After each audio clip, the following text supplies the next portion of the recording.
anche i rischi tramite una task force dedicata per la vigilanza alle importazioni per proteggere il mercato da possibili impennate di importazioni da altri paesi pure colpiti dalle importazioni americane che ricercassero sbocchi alternativi, e a metà maggio dovrebbero arrivare anche i primi risultati di questa task force.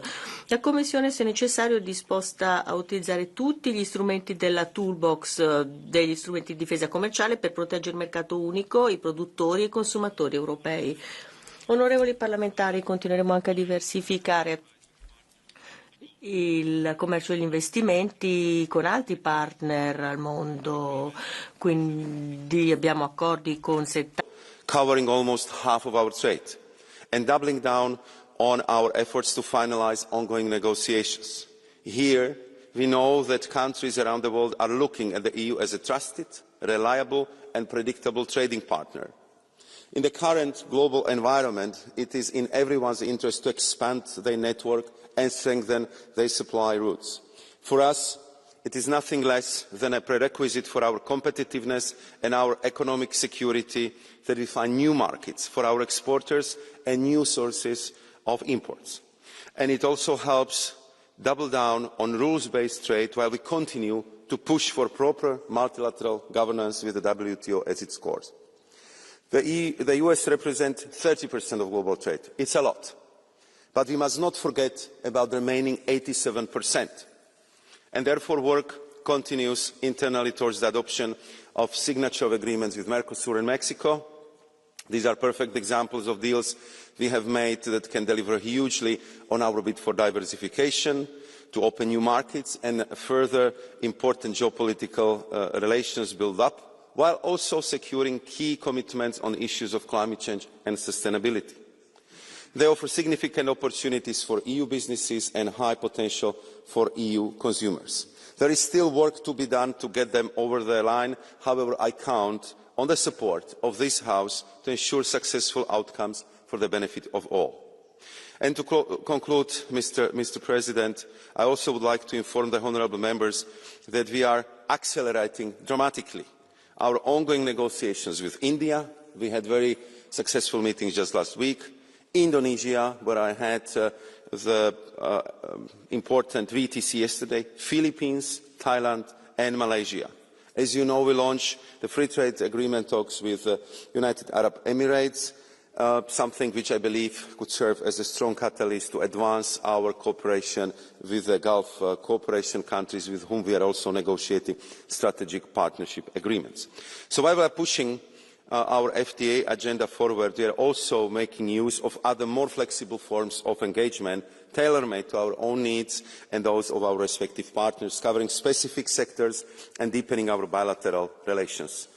Let me just conclude by highlighting that we are working very closely with Angola in implementing sustainable investment facilitation agreement which entered into force in 2024, and we are working closely with our partners on critical raw materials, but also on the digital trade agreements reached with South Africa earlier this year and with Singapore, which I will be signing there on behalf of the EU this week.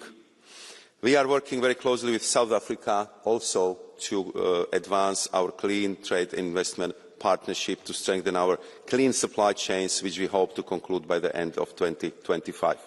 My last point would be an appeal to all of us, and I would like to thank the Polish presidency for excellent cooperation on making sure that our unity is unshakable, that we act as one if it comes to these very important trade negotiations, because this is as vital as ever. And I would say that this is the time to act in unequivocal terms for the EU's interest and towards our goal of maintaining strong and competitive economy as well as cohesive society. Thank you very much, Mr. President. Thank you very much, honourable members. Ďakujem, pán komisár. A teraz by som poprosil ako prvého za poslanecký klub Európskej ľudovej strany kresťanských demokratov kolegu Warborna. Nech sa páči.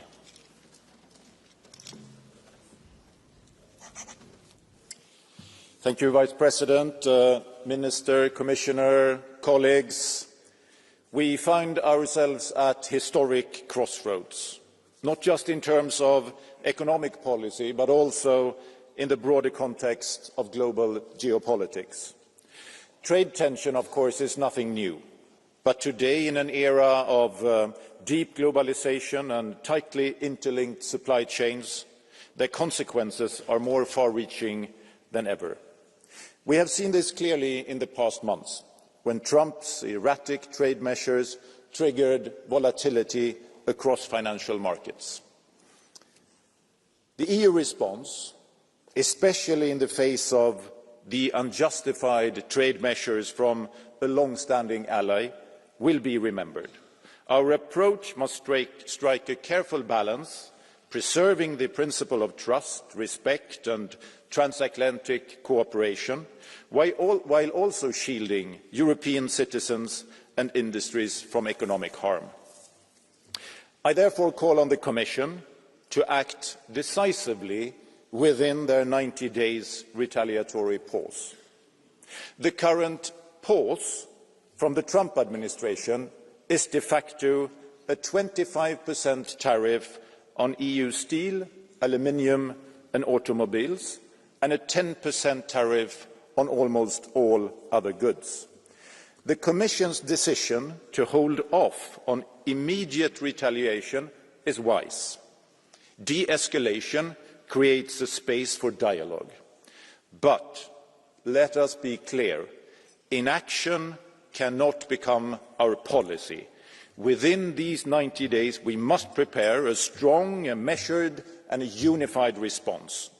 And at the same time, we must do three things to strategically position Europe, and that is strengthen the single market, negotiate and ratify more free trade agreements, not least Mercosur and the Mexico one, and then reasserting leadership within WTO, because we need the rules-based international system when there is unpredictable in the world. Thank you. Ďakujem pekne. Ďakujem pekne. A teraz poprosím za skupinu Progresívnej aliancie socialistov a demokratov v Európskom parlamente kolegyňu García Pérez. Nech sa páči. Gracias, presidente, querido comisario Maros Sefcovic.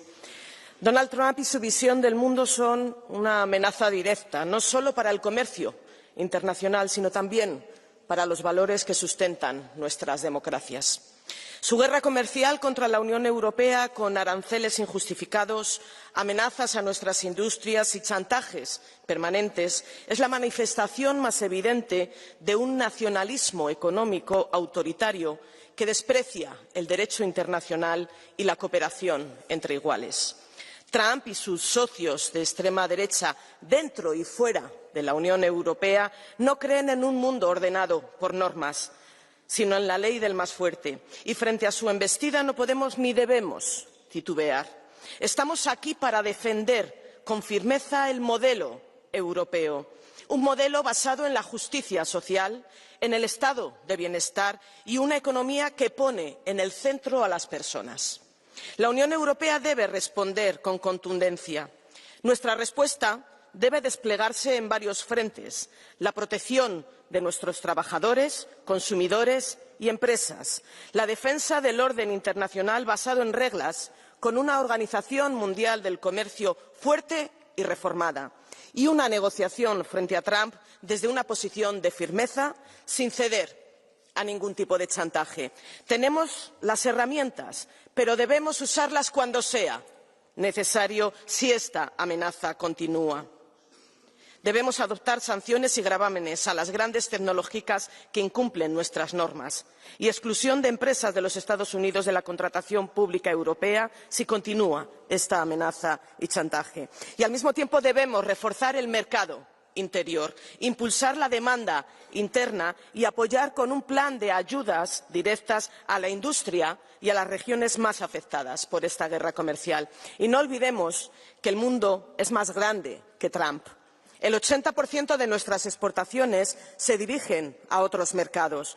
Fortalezamos los acuerdos con Canadá, Japón y México. Avancemos en Mercosur, India y con nuestros socios del África subsahariana. Diversifiquemos nuestra cadena de valor y hagamos de la Unión Europea una potencia líder a nivel mundial en comercio justo y sostenible.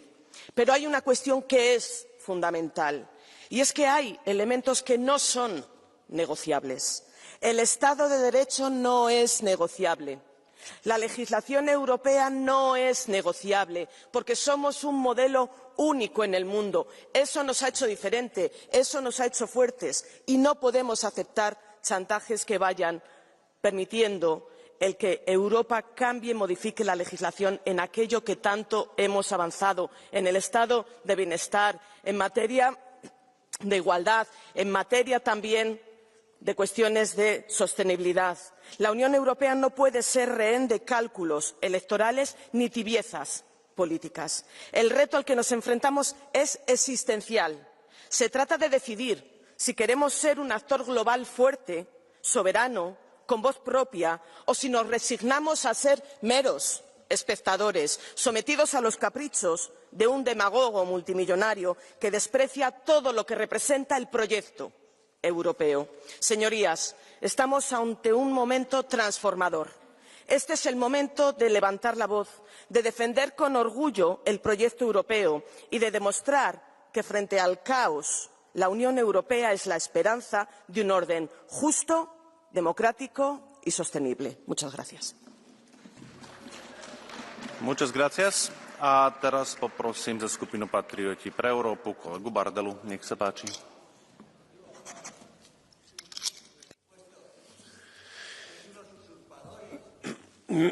Merci, Monsieur le Président, Monsieur le Commissaire. Rien n'a été anticipé. On semble découvrir ce qui était annoncé depuis bien longtemps. Conformément à son projet, Donald Trump utilise les droits de douane comme une arme pour faire plier aussi bien ses partenaires que ses concurrents. En frappant sans distinction presque tous les secteurs et tous les États, le président américain crée des incertitudes et des fragilités supplémentaires pour nos entrepreneurs. Mais l'heure n'est pas à la déploration.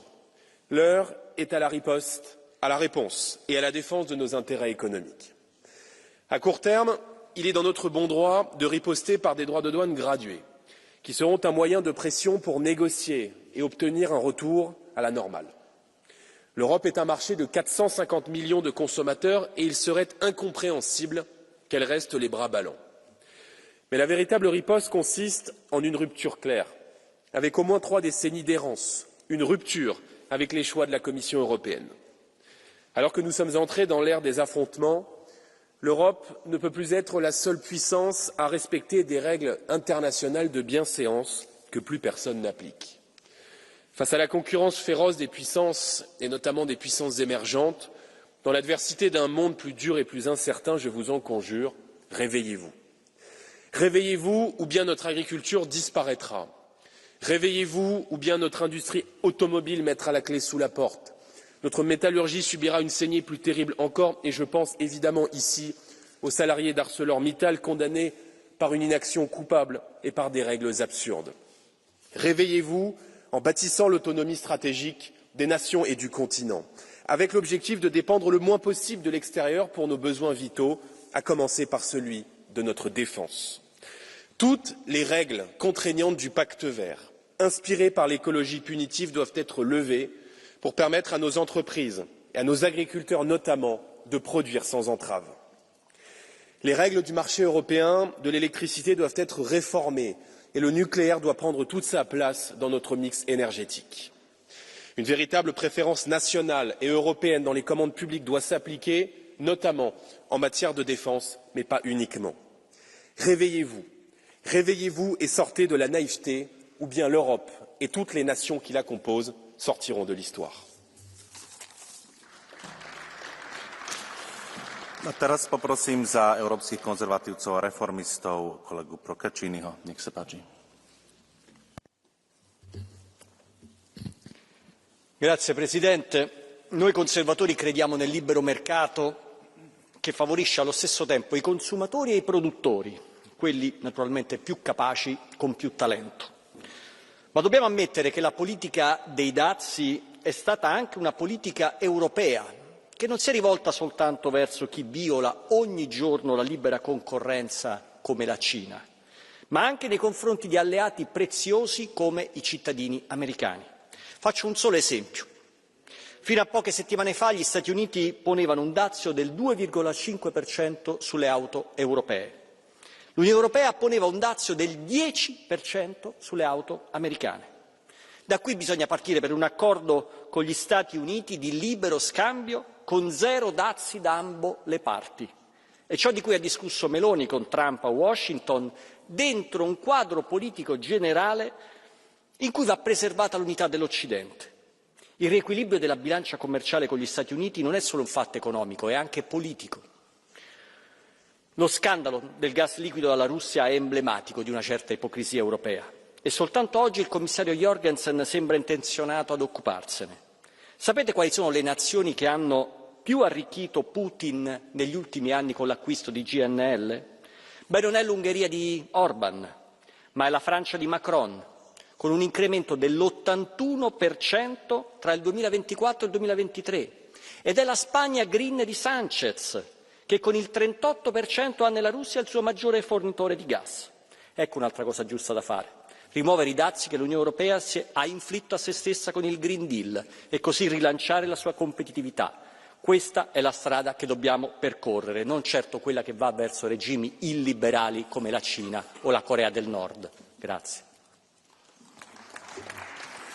A teraz poprosím za skupinu Renew Europe kolegyňu Valérie Hayer. Nech sa páči.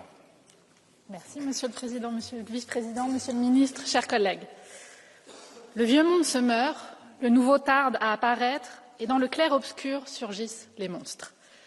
Cette citation d'Antonio Gramsci est la parfaite métaphore du défi posé par la guerre commerciale de Donald Trump. Cette guerre commerciale, elle interroge l'identité même de l'Union européenne. Elle est, au-delà du péril immense qu'elle représente pour nos économies, un défi politique. Une confrontation entre deux modèles. Le modèle promu par cette nouvelle administration américaine. Protectionnisme, brutalité, populisme. Et notre modèle européen. Liberté, force du droit, démocratie. Le Make America Great Again, c'est une attaque frontale contre le multilatéralisme. C'est une attaque frontale contre une Europe où 27 pays jouent le jeu de la coopération. C'est une attaque frontale contre ce que nous avons construit ensemble au lendemain de la Seconde Guerre mondiale. Oui, chers collègues, le commerce mondial régulé est un outil de paix durable, le plus puissant que nous ayons jamais connu. Et pourtant, Donald Trump a décidé de lancer une guerre commerciale à la terre entière. À la terre entière, sauf à la Russie, à la Biélorussie et à la Corée du Nord. Alors moi, je voudrais dire trois choses au président américain. 1. La guerre commerciale ne profite à personne et en aucun cas aux consommateurs américains qui sont les premiers à en payer le prix. 2. L'Europe sera toujours un partenaire commercial juste et fiable dans le respect des règles internationales. 3. S'il faut jouer le rapport de force, alors nous y sommes prêts. Vous l'avez rappelé, Monsieur le Vice-président, nous avons tous les outils de défense commerciale pour protéger nos concitoyens et nos entreprises. C'est notre position. Sans jamais fermer la porte à la négociation, la Commission doit être prête à se saisir de ces instruments. Chers collègues, la bataille culturelle imposée par Donald Trump oblige chacun à se positionner, y compris dans cet hémicycle. Certains d'entre vous étaient à Washington le soir même de son élection. Beaucoup ont appelé à un Trumpisme à la française ou à l'européenne. Certains d'ailleurs sont bien embarrassés aujourd'hui, comme c'est le cas dans les discours qui m'ont précédé. Ce sont les mêmes qui rêvent d'un repli sur les frontières nationales et d'un retour au protectionnisme économique. Je veux vous dire, ouvrez les yeux. Cela ne marche pas. Voyez par vous-même que cela ne peut pas marcher. Ce que nous défendons ici, c'est un commerce mondial régulé. Ce sont des accords de commerce conclus sur des bases de réciprocité qui ne mettent pas en péril nos agriculteurs ou nos industries. Des accords de commerce qui permettent au contraire de diversifier nos approvisionnements en matières premières ou nos débouchés économiques. C'est la garantie de notre prospérité pour les années qui viennent. Et dans cette période, chers collègues, l'Europe est tout sauf faible. Nous avons un marché de 450 millions d'Européens, attractif pour de nombreux pays qui veulent renforcer les relations avec nous. Nous avons un cadre législatif et réglementaire qui offre une visibilité rassurante pour de nombreux investisseurs. Alors ne laissons pas les monstres surgir du clair-obscur. Ne laissons pas l'Europe dévier de son chemin. Construisons les bases d'un monde nouveau où l'Union européenne répond aux défis de sa souveraineté. Je vous remercie. Merci. A teraz poprosím za skupinu Zelených Európska slobodná aliancia kolegu Eichhauta. Nech sa páči vás. Thank you, Mr. Chairman. Thank you, Commissioner. Thank you, Minister. Let's be very clear. The illegal tariffs that are imposed and announced by the Trump administration will not only hurt Europeans, it will also hurt US consumers and businesses. Trump is playing a stupid but dangerous game. And if the current negotiations do not work, and the Commissioner already said it, the EU has to show its strength and retaliate firmly. We have the instruments to do so. It comes down to political will and leadership. We should not back down to a bully. Important in our reaction is solidarity amongst EU member states, because it's key. We will have to stay united, and therefore the money raised by countermeasures should be invested to support the affected sectors in all countries in order to keep the unity. However, we have to be smarter than just bashing Trump on his favourite word. We need to develop a strategy that will make Europe stronger and more resilient in a new chaotic world we are living in. A strategy that should build on the Green Deal that we have put in as a forward-looking and future-oriented strategy. But on top of that, we need to have three principles in mind. First, we need to build European. We are overly dependent on US energy, defence, financial and digital services. Only strong and common European alternatives can provide us the operating room we need. We need joint investments in those sectors. We need joint EU borrowing measures. Secondly, we need to buy European. In the past months, the European consumers showed the way in showing how you do not buy further Teslas. We should learn from them and use local content requirements and resilience criteria and give preference to European products and services. And thirdly, we need to protect European. Our values, our industry, they will only survive if we act and protect, if we apply our digital rights to the letter, if we stop dumping on the EU market. We will work together with those that still value our rules-based system. That let be our strategy. Build European, buy European, protect European. Europe needs to stop thinking as a market and start acting as a power to do good. Thank you. Ďakujem a teraz poprosím za skupinu Lavice v Európskom parlamente kolegu Šindevana. Nech sa páči. Ja, vielen Dank, Herr Präsident. Donald Trump hat es geschafft, in den ersten 100 Tagen seiner Präsidentschaft die internationalen Handelsbeziehungen komplett zu chaotisieren. Und die Folgen für Wirtschaft und die Bevölkerung sind bereits absehbar. Die Wirtschaftsleistung wird zurückgehen und gleichzeitig werden sich die Preise verteuern. Und die Zeche dafür wird zuallererst wieder die arbeitende Bevölkerung zahlen und diejenigen, die sowieso wenig Geld in der Tasche haben. Und diese Politik ist kein Zufall. Der Rechtspopulist Donald Trump versucht gezielt, die Interessen seiner Wirtschaftskumpels, nämlich der US-Rüstungsindustrie, der US-Energieriesen und der US-Big-Tech-Unternehmen durchzusetzen. Aber die Europäische Kommission scheint das noch gar nicht wirklich begriffen zu haben. Herr Kommissar, wir befinden uns in einem globalen Handelskrieg und dabei wird Handelspolitik als eine Waffe eingesetzt, um wirtschaftliche Interessen durchzusetzen und international Einflusssphären abzustecken.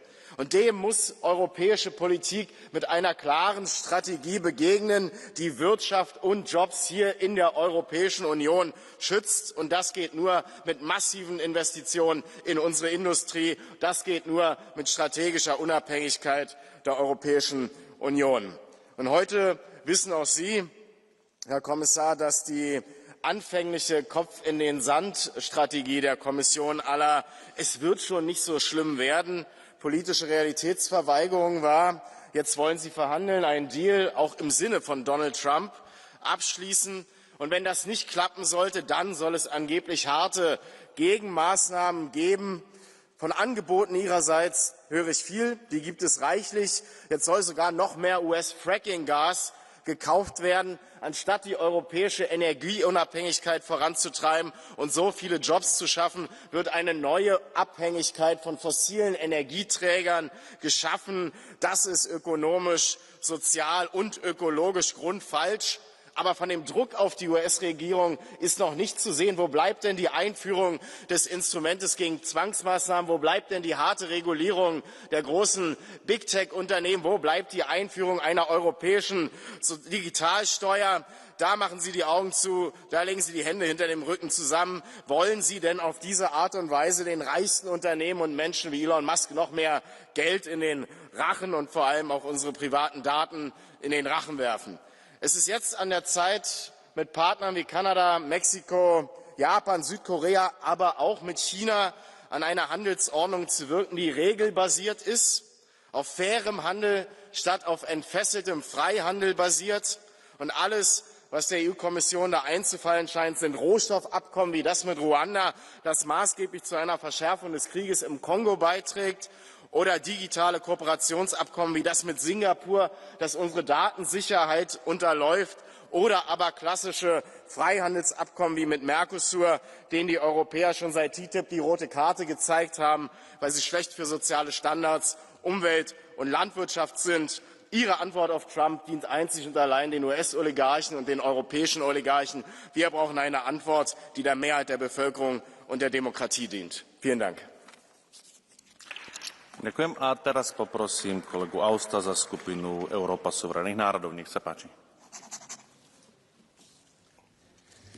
Meine sehr geehrten Damen und Herren, wer nach außen abhängig ist, wird nach außen handlungsunfähig. Und genau das ist eingetreten, nicht zufällig, sondern weil die Altparteien unsere militärische Sicherheit über Jahrzehnte den Vereinigten Staaten von Amerika überlassen haben. Das war bequem, aber es war auch naiv. Heute sehen wir das Ergebnis. Europa ist erpressbar geworden. Die Regierung unter Donald Trump versucht, Europa zum Kauf von immer mehr US-Fracking-Gas zu nötigen. Die Folge: noch höhere Energiepreise zulasten unserer Industrie, unserer Familien und unseres Wohlstandes. Und es rächt sich auch das überhebliche Gehabe, mit dem viele in der europäischen Politik über Jahre hinweg auf Donald Trump herabgesehen haben. Die öffentlichen Angriffe haben dazu geführt, dass heute weder in Brüssel noch in Berlin oder Paris vertrauensvolle Gesprächskanäle zur US-Regierung bestehen. Ein Glück, dass es in Europa auch andere Stimmen gibt. Viktor Orban, Giorgia Meloni und viele patriotische Regierungen, die den Kontakt gepflegt haben. Doch es geht nicht nur um Amerika. Auch Handelsalternativen wurden fahrlässig zerstört. Durch Besserwisserei gegenüber China, gegenüber Indien und weiten Teilen Afrikas. Statt Partnerschaft gab es Belehrungen über Demokratie, über Menschenrechte, über Klima. Und heute fehlen uns genau diese Partner als Alternativen, die wir bräuchten, um in Verhandlungen mit den USA Stärke zeigen zu können. Denn wer keine Alternativen hat, hat auch keine Verhandlungsmacht. Das europäische Establishment hat unseren Kontinent durch Arroganz isoliert. Doch wer im 21. Jahrhundert bestehen will, braucht Kooperation statt Konfrontation, Partnerschaften, nicht Feindbilder. Und noch etwas. Heute zeigt sich, wie wichtig der europäische Binnenmarkt ist. Zu diesen haben wir uns als AfD immer bekannt. Unser Motto lautet: Deutschland zuerst, aber nicht Deutschland allein. Europa muss in zentralen Handelsfragen mit einer Stimme sprechen. Aber das setzt auch eines voraus, nämlich das europäische Establishment muss die Spaltung nach innen beenden. Erkennen Sie das Wahlergebnis in Rumänien an. Hören Sie auf, sich aus Brüssel heraus in die inneren Angelegenheiten Ungarns einzumischen, und stoppen Sie die Verfolgung der AfD in Deutschland. Vielen herzlichen Dank. A nakoľko nám skončilo prvé kolo vystupujúcich za politické skupiny a otvárame blue card. And also I would like to inform you that we'll have to be more strict. It's the usual courtesy of giving a bit more speaking time, a bit more tolerant towards the speakers of the political groups. but now, due to the time, we'll have to be a bit more strict. So let me give the floor to Mr. Cherba. Please. Mr. Chair, Mr. Commissioner, Mr. Minister, dear colleagues, nowadays the world is getting increasingly less predictable. In my country, Poland, people are asking, what happens next? Should we be afraid of Russia's aggression? Are Europe's relations with the US on a crisis course? Will Europe be able to quickly boost its defence capabilities? The future of transatlantic relations depends on our current actions. This is exactly why we, as Europeans, are taking more responsibility for our security. To build defence potential requires a strong economy. The imposition of tariffs by the US on EU exports do not help. We see no justification for this. Mutual imposition of tariffs on our economies is not our shared interest. My statement as a standing rapporteur on the US is crystal clear. Transatlantic cooperation is beneficial for both sides of the Atlantic, whether we talk about security or economy. No other economies in the world are integrated in such an advanced way. The EU and the US are the largest trade and investment partners. Together we represent 30% of global trade in goods and services. Therefore, the trade wars will not benefit either side. That is why we cannot stop engaging in building strong dialogue. But let me be clear in here. The imposition of tariffs will not only hurt Europeans, American businesses will be affected too. Thank you very much. Dziękuję bardzo. A teraz poprosim kolegyňu van Bremt. Niech się páči. Thank you very much, dear Commissioner, colleagues. The US, once the greatest defender of liberal democracy, is rapidly becoming an authoritarian regime. And this is a huge challenge, but also an opportunity for the European Union. It's time to show our strength. And that's why we should support the WTO and intensify our contacts and trade with like-minded countries like UK, Canada, and look for new sustainable partnerships in Asia and Latin America. And of course we need to negotiate, but not at all costs. Dear Commissioner, can you guarantee that our legislation is not up for discussion with the US? And why are the tariffs on US services still not yet on the table? I think we need answers to that. And above all, dear colleagues, the Trump show should not distract us from doing what is needed for Europe. That means providing support for workers, implementing the Green Deal, and to invest in our strategic economy. Because the world, dear colleagues, needs urgently a united and independent Europe to lead the way. Thank you. Ďakujem. A teraz poprosím kolegu Bucha de Vilaba. Gracias, presidente. Esto no va de aranceles ni de barreras comerciales. Esto va de a quién le colocan el muerto de la economía europea. No es cierto que vivamos en un régimen internacional de libre comercio que está en peligro. Los aranceles, las cuotas a la importación y las barreras regulatorias son la regla general. China subió los aranceles al porcino hace unos meses y ustedes no dijeron ni pío. Es Bruselas la que lleva décadas levantando barreras y cargas contra nuestros productores en nombre de la Pachamama. Competimos con las manos atadas mientras China, Turquía y Marruecos golpean con los dos puños y ustedes, socialistas y populares, son los responsables. Le niegan agua a Almería o Murcia, pero financian obras hídricas en Marruecos. Ustedes expropian cientos de miles de olivos en España para poner placas solares. Ustedes prohíben a la industria vender coches con motores de combustión en 2035. Ustedes montaron un negocio especulativo de derechos de emisión de CO2 que ahoga a nuestras industrias por razones climáticas y un mecanismo de ajuste en frontera que es una barrera no arancelaria. Ustedes se meten en los consejos de administración debajo de las mesas a mirar el sexo de los administradores. Ustedes solo piensan en subir impuestos para pagar la juerga de las élites y se han gastado nuestro dinero en renovables chinas y en España ya no tenemos luz. Para ustedes libre comercio es rendirse con China. Para ustedes libre comercio son esos acuerdos con países que no cumplen los estándares que se exigen a los nuestros. Por supuesto que rechazamos cualquier arancel a nuestros productores, pero primero y por encima de todo rechazamos su Agenda 2030, su Pacto Verde y su hipocresía de fanáticos climáticos. A teraz poprosím kolegu Bielana, nech sa páči. Mr. President, dear Commissioner, let me start by thanking Prime Minister Giorgia Meloni for making the strategic decision to visit Washington at a critical moment for our transatlantic relations. While others choose ambiguity, she acted, because leadership means showing up. Unfortunately, the same cannot be said for the Polish Prime Minister Donald Tusk, who continues to block President Duda's initiative to hold a long overdue EU-US summit in Warsaw under Polish presidency in the Council. This is a missed opportunity, both symbolically and politically. Cancelling the summit sends the wrong signal to our most important ally, especially as global tensions rise and our need for unity grows. Yes, we may have disagreements with the US on trade, subsidies and regulatory divergence, but the answer should not be retaliation. The answer should be pragmatic engagement. We need a common strategic European response that both protects our interests and strengthens our partnership. Thank you. Ďakujem. A teraz poprosím kolegyňu Kalsbro. Nech sa páči.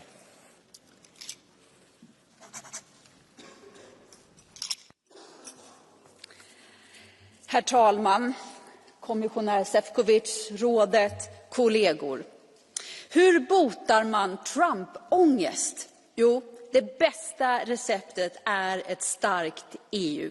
Ett Europa som står upp för allt det där som gör den här planeten lite bättre. Demokrati, frihandel, vetenskap, upplysning, rättsstat, jämställdhet eller enkelt uttryckt det som kallas liberalism. Sen president Trump flyttade in i Vita huset har vi sett en amerikansk president som ägnat all kraft åt att sabotera relationerna med sina bästa vänner. Som med en aggressiv kampanjdiplomati hotar både den globala världsordningen och enskilda länder. Som startar handelskrig och som bedriver ett ekonomiskt experiment med våra plånböcker och våra pensioner genom att införa höga tullar. Och vi är redo att slå tillbaka.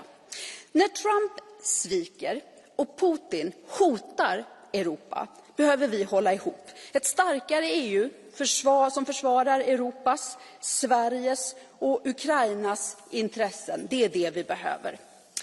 När USA till och med höjer tullarna mot Ukraina, då ska vi jobba för att få bort dem. När USA försöker härska genom att splittra EU ska vi stärka den inre marknaden och handla mer med varandra. Idag har EU flest handelsavtal i världen med totalt 74 länder. Fler är på gång. Hur många nya avtal har Donald Trump? 0. Tack. Ďakujem. A teraz poprosím kolegyňu Kavazini. Nech sa páči. Ja, lieber Herr Kommissar, liebe Kolleginnen und Kollegen, es macht mir große Sorgen, dass Trumps Zollkrieg Jobs vernichtet, der Wirtschaft schadet, die Preise steigen lässt und das vor allem in den USA.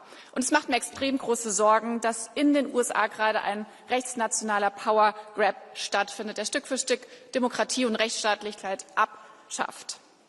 Und es ist so wichtig, dass die EU in diesem Chaos geschlossen agiert. Als größter Markt der Welt haben wir eine riesige Macht und die sollten wir nicht kleinreden.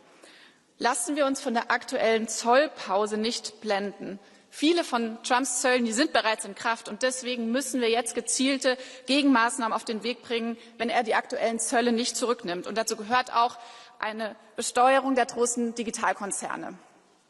Klar muss die Kommission gleichzeitig weiter versuchen zu verhandeln, aber auf keinen Fall dürfen wir unsere Standards senken und unsere europäischen Gesetze aufweichen. Das gilt für die Regulierung von Tech-Giganten, genauso wie für die Landwirtschaftsimporte und für die Regeln zu Methan. Neue LNG-Importe, ich weiß nicht, ob das eine gute Idee ist. Der zu erwartenden massiven Umlenkung aus China müssen wir mit robusten Schutzmaßnahmen begegnen. Und ja, wir müssen die Handelspartner diversifizieren. Aber für mich heißt das vor allen Dingen, den Binnenmarkt zu stärken, die Nachfrage hier zu stärken. Ich sage ganz klar, Trump-Zollpolitik kann nicht die Ausrede dafür sein, dass wir bei neuen Handelsabkommen unsere Standards über Bord werfen und der weiteren Auslagerung von Industrieproduktion Tor und Tür öffnen. Bei aller Kritik an Trump dürfen wir nicht vergessen, dass in den USA in beiden Lagern eine riesige Unzufriedenheit über die Globalisierung Bahn bricht und das darf nicht in Europa passieren. Ďakujem. A teraz poprosím kolegyňu Obry, nech sa páči.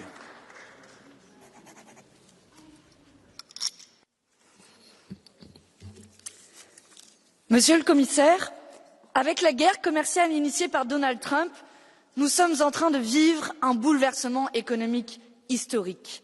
Et face à cela, que proposez-vous? Premièrement, de jamais hausser le ton face à un président américain qui multiplie les violations du droit international. Deuxièmement, de céder au chantage, à son chantage, en achetant 50 milliards de produits américains supplémentaires, histoire qu'il nous vende la pelle avec laquelle nous creusons notre propre tombe. Troisièmement, d'accélérer la signature de nouveaux accords commerciaux, à commencer par les États-Unis, mais aussi le Mercosur, l'Inde, la Thaïlande, l'Australie et j'en passe. Bref, on vient de se prendre une baffe et vous tendez l'autre joue. Traduction, le libre-échange est mort, vive le libre-échange. Allons-y, rendons-nous encore plus dépendants du reste du monde, comme si nous n'avons rien appris de cette crise. Et surtout, sacrifions encore un peu plus, toujours les mêmes, les travailleurs des industries que vous jetez en pâture. Monsieur le Commissaire, plus que jamais, l'impasse du libre-échange et de la mondialisation capitaliste saute aux yeux. Sortons de ce système mortifère. Ďakujem. A ako ďalšieho poprosím kolegu Bystroňa. Nech sa páči. Dobrý deň.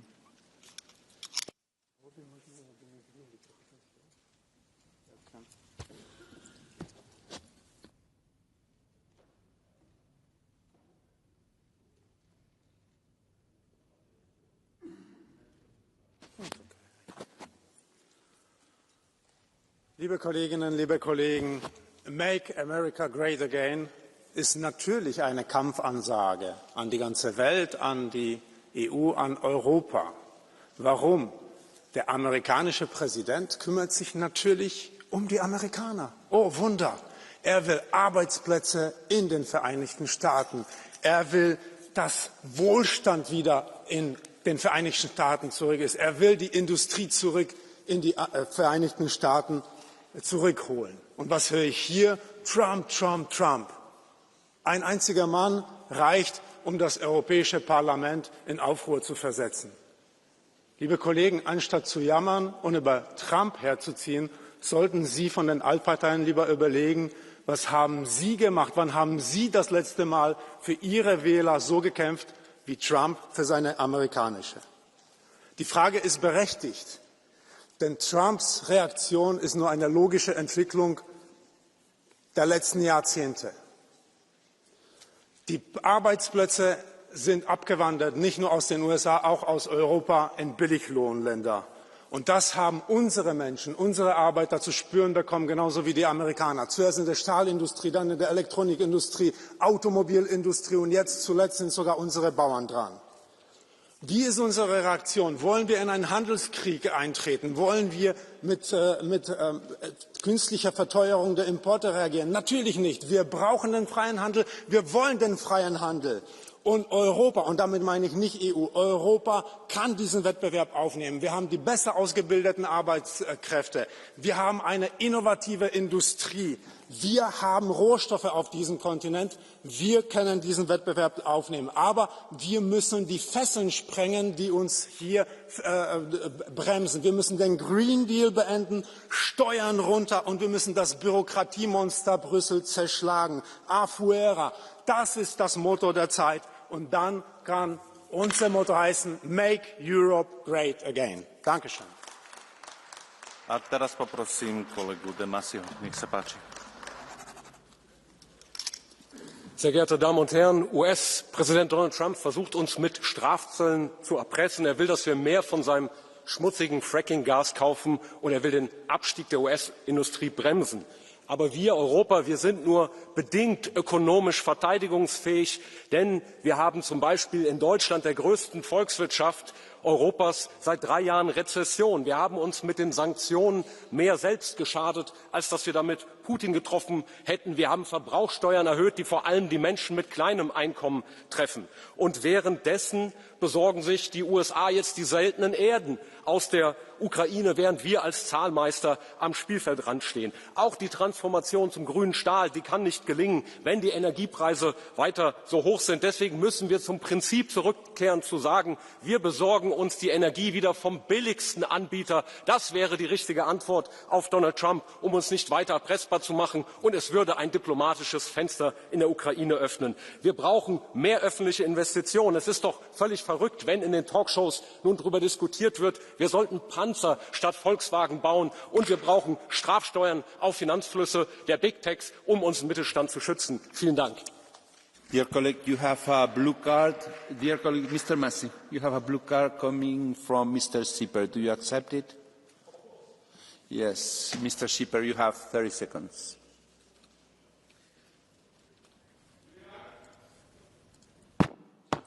Vielen Dank, Herr Kollege, dass Sie die blaue Karte akzeptiert haben.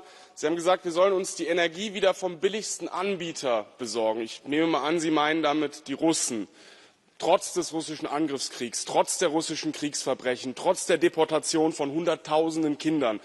Ohne jetzt auf diese konkrete Frage einzugehen, würde ich deswegen mal gerne so Ihr generelles moralisches Verständnis abstecken. Was darf denn ein Energieanbieter tun, damit wir uns die Energie nicht mehr von ihm besorgen, nur weil es dann billiger ist? Dankeschön. Nun, die Frage der Moral, die richtet sich danach, welches Instrument geeignet ist, den Ukraine-Krieg so schnell wie möglich zu beenden. Und wenn wir uns ökonomisch mehr schaden, als dass wir die Fähigkeit Putins, einen Krieg zu führen, beeinträchtigen, dann ist das einfach keine sinnvolle Politik.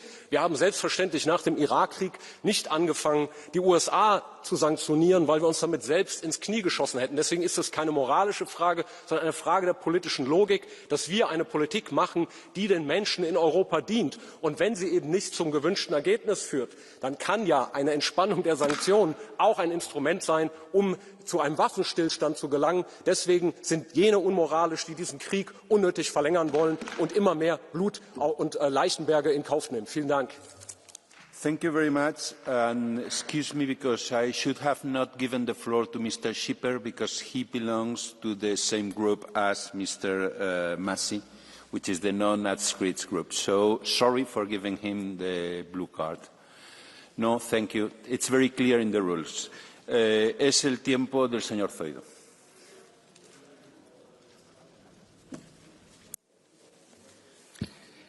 Presidente González Pons, señorías, que los aranceles nos conducen al desastre no es ninguna sorpresa. Lo dice la teoría económica más básica, lo dice la historia del comercio internacional y ahora lo vuelven a confirmar los datos. El precio de los productos afectados ha aumentado cerca de un 12% para los consumidores. De continuar este encarecimiento, provocará una pérdida de 7.300 millones de dólares anuales, algo que ya está notándose en el empleo con la destrucción de 40.000 puestos de trabajo al otro lado del Atlántico. Por tanto, el fracaso de los aranceles es ya manifiesto. De ahí que la suspensión haya sido por fin una medida racional por parte del señor Trump, necesaria tanto para estadounidenses como para europeos, pero no podemos conformarnos con ella. Necesitamos su eliminación definitiva, incluida la tasa del 10% que todavía sigue en vigor. No podemos permitir que la amenaza arancelaria penda sobre nuestras cabezas como una espada de Damocles. No podemos seguir poniendo en riesgo la seguridad jurídica de cientos de miles de productores europeos. Muchas gracias. Muchas gracias, señor Zoido. Mr. Lange. Dankeschön, Herr Vorsitzender, Herr Kommissar, liebe Kolleginnen und Kollegen. Es geht um 3 Fair. Wir müssen verteidigen, verbreiten und verhandeln. Verteidigen gegen illegale Zölle. Und ich finde es gut, dass Sie alle Instrumente nutzen wollen, Herr Kommissar. Wir müssen verbreitern unsere Basis mit vernünftigen Handelsabkommen, faire Partnerschaften mit vielen Ländern dieser Erde. Auch da finde ich gut, dass Sie Neuigkeiten gebracht haben, was die Möglichkeiten auch eines Abkommens mit Indonesien anbetrifft. Und wir müssen schnell ratifizieren, um hier ein Netzwerk zu haben. Und wir müssen verhandeln, keine Frage, weil wir natürlich die Eskalation vermeiden wollen. Aber es heißt auch, dass wir klarmachen, diese Zölle sind illegal und müssen weg. Auch bei den Autos, es geht nicht nur um 2,5% und 10%, es geht auch um 25% von den Zöllen auf leichte Nutzfahrzeuge in den USA. Und deswegen müssen wir verhandeln, die müssen weg, diese illegalen Zölle. Und deswegen wollen wir aber auch keine Möglichkeiten geben, unsere Gesetzgebung in Frage zu stellen. Und wir sind mit Ihnen in eins, gemeinsam zu gehen, allerdings müssen wir das Mandat für mögliche Verhandlungen und ein Ergebnis auch als Parlament billigen können. Thank you very much, Mr. Lange. Our next speaker is Madame Blika. Dziękuję, panie przewodniczący, panie komisarzu. Stajemy dziś w obliczu kolejnej próby dla Unii Europejskiej, czyli odpowiedzi na jednostronne decyzje w polityce handlowej Stanów Zjednoczonych, które uderzają w interesy europejskich przedsiębiorstw. Współpraca transatlantycka jest dla nas ważna, ale musi być oparta na partnerstwie, a nie uległości. Przez lata Europa straciła swoją konkurencyjność. Gospodarka Unii rozwija się znacznie wolniej niż gospodarka amerykańska czy azjatycka. Unijne regulacje dławią innowacje, polityka klimatyczna zwiększa koszty produkcji, a biurokracja zniechęca inwestorów. W takich warunkach nie możemy mówić o suwerenności gospodarczej. Odpowiedzią nie może być więcej regulacji, ani kolejne zielone transformacje, które przynoszą wyższe rachunki, a nie realne miejsca pracy. Musimy odbudować europejski przemysł, chronić nasz rynek i żądać równych zasad gry w relacjach z każdym partnerem, również ze Stanami Zjednoczonymi. Nie chodzi o konfrontację, ale o podmiotowość. Europa musi przestać być laboratorium ideologii, a zacząć być realną siłą gospodarczą. Żeby to zrobić, trzeba zerwać z polityką prowadzoną od lat przez lewicowo-liberalną większość.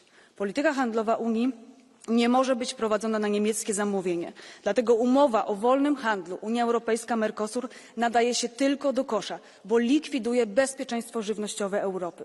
Trzeba zapobiec wojnie handlowej. Musimy naprawić relacje ze Stanami Zjednoczonymi, bo to nadal największy sojusznik Europy i partner w ramach NATO. Dziękuję.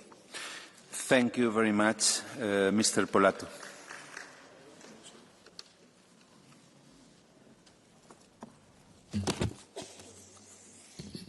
Grazie Presidente. Le guerre commerciali non servono. Infatti l'amministrazione americana ha sospeso i dazi e questo è un messaggio positivo. È essenziale riprendere i negoziati con gli Stati Uniti come proposto a Washington dal premier italiano Giorgia Meloni. Torniamo a dialogare ed offriamo spazi per un confronto equo e costruttivo. Per negoziare non dobbiamo lamentarci degli altri, ma guardare al nostro operato interno, rilanciando l'economia europea. Per anni abbiamo abbandonato e penalizzato settori strategici, industria, automotive, agricoltura chimica ed acciaio. Abbiamo perduto dinamicità e siamo diventati meno competitivi sui mercati mondiali con limiti che ci siamo autoimposti. Senza un'economia competitiva in ripresa non avremo forza sui tavoli negoziali. Occorre sviluppare accordi con nuovi mercati, proteggendoci da pratiche sleali di paesi terzi. Serve concretezza, pragmatismo, ascolto dei nostri imprenditori. Torniamo a rialzare la testa senza ideologie e pregiudizi. L'Unione Europea si muova in questa direzione. Grazie. Grazie, onorevole. Madame Hahn.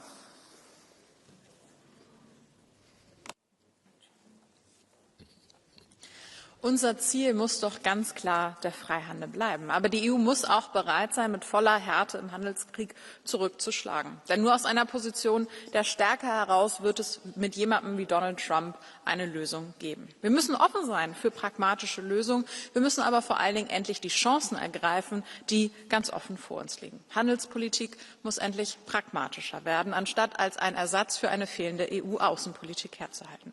Wir müssen das Handelsabkommen mit Indien noch in diesem Jahr abschließen, das Abkommen mit Mexiko ratifizieren und vor allen Dingen jedes EU-Land, das das CETA-Abkommen mit Kanada noch nicht ratifiziert hat, muss es endlich tun. Und ich habe vor allen Dingen kein Verständnis mehr für diese mythenreiche, aber faktenfreie Blockade vom Mercosur-Abkommen. Während Trump jedem Partner in der Welt vor Schienbein tritt, muss die EU doch ein Signal senden an alte und neue Partner in der Welt. Wir wollen mehr Handel mit euch. Das macht uns und unsere Partner wirtschaftlich und geopolitisch stärker. Thank you very much, Madame Hahn. Madame Bricmont. L'arrivée de Trump vient nous rappeler une leçon que l'Europe aurait déjà dû tirer de la pandémie. Notre ultra-dépendance aux énergies fossiles et aux marchés d'approvisionnement mondiaux finira par causer notre perte.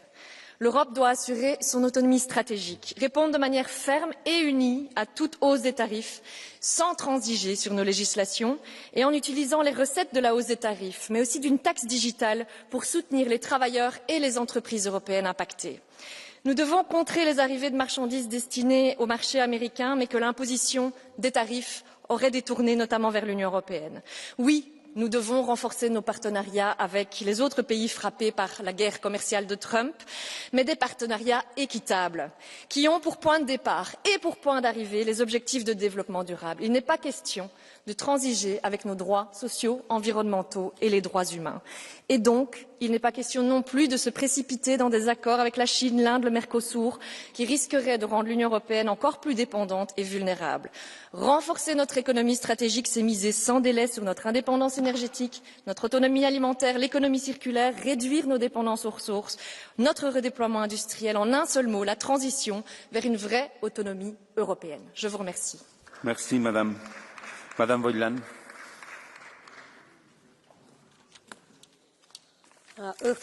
Commissioner, when it comes to the EU's response to Trump's tariffs, it is essential that all member states, including smaller ones like Ireland, are taken into consideration.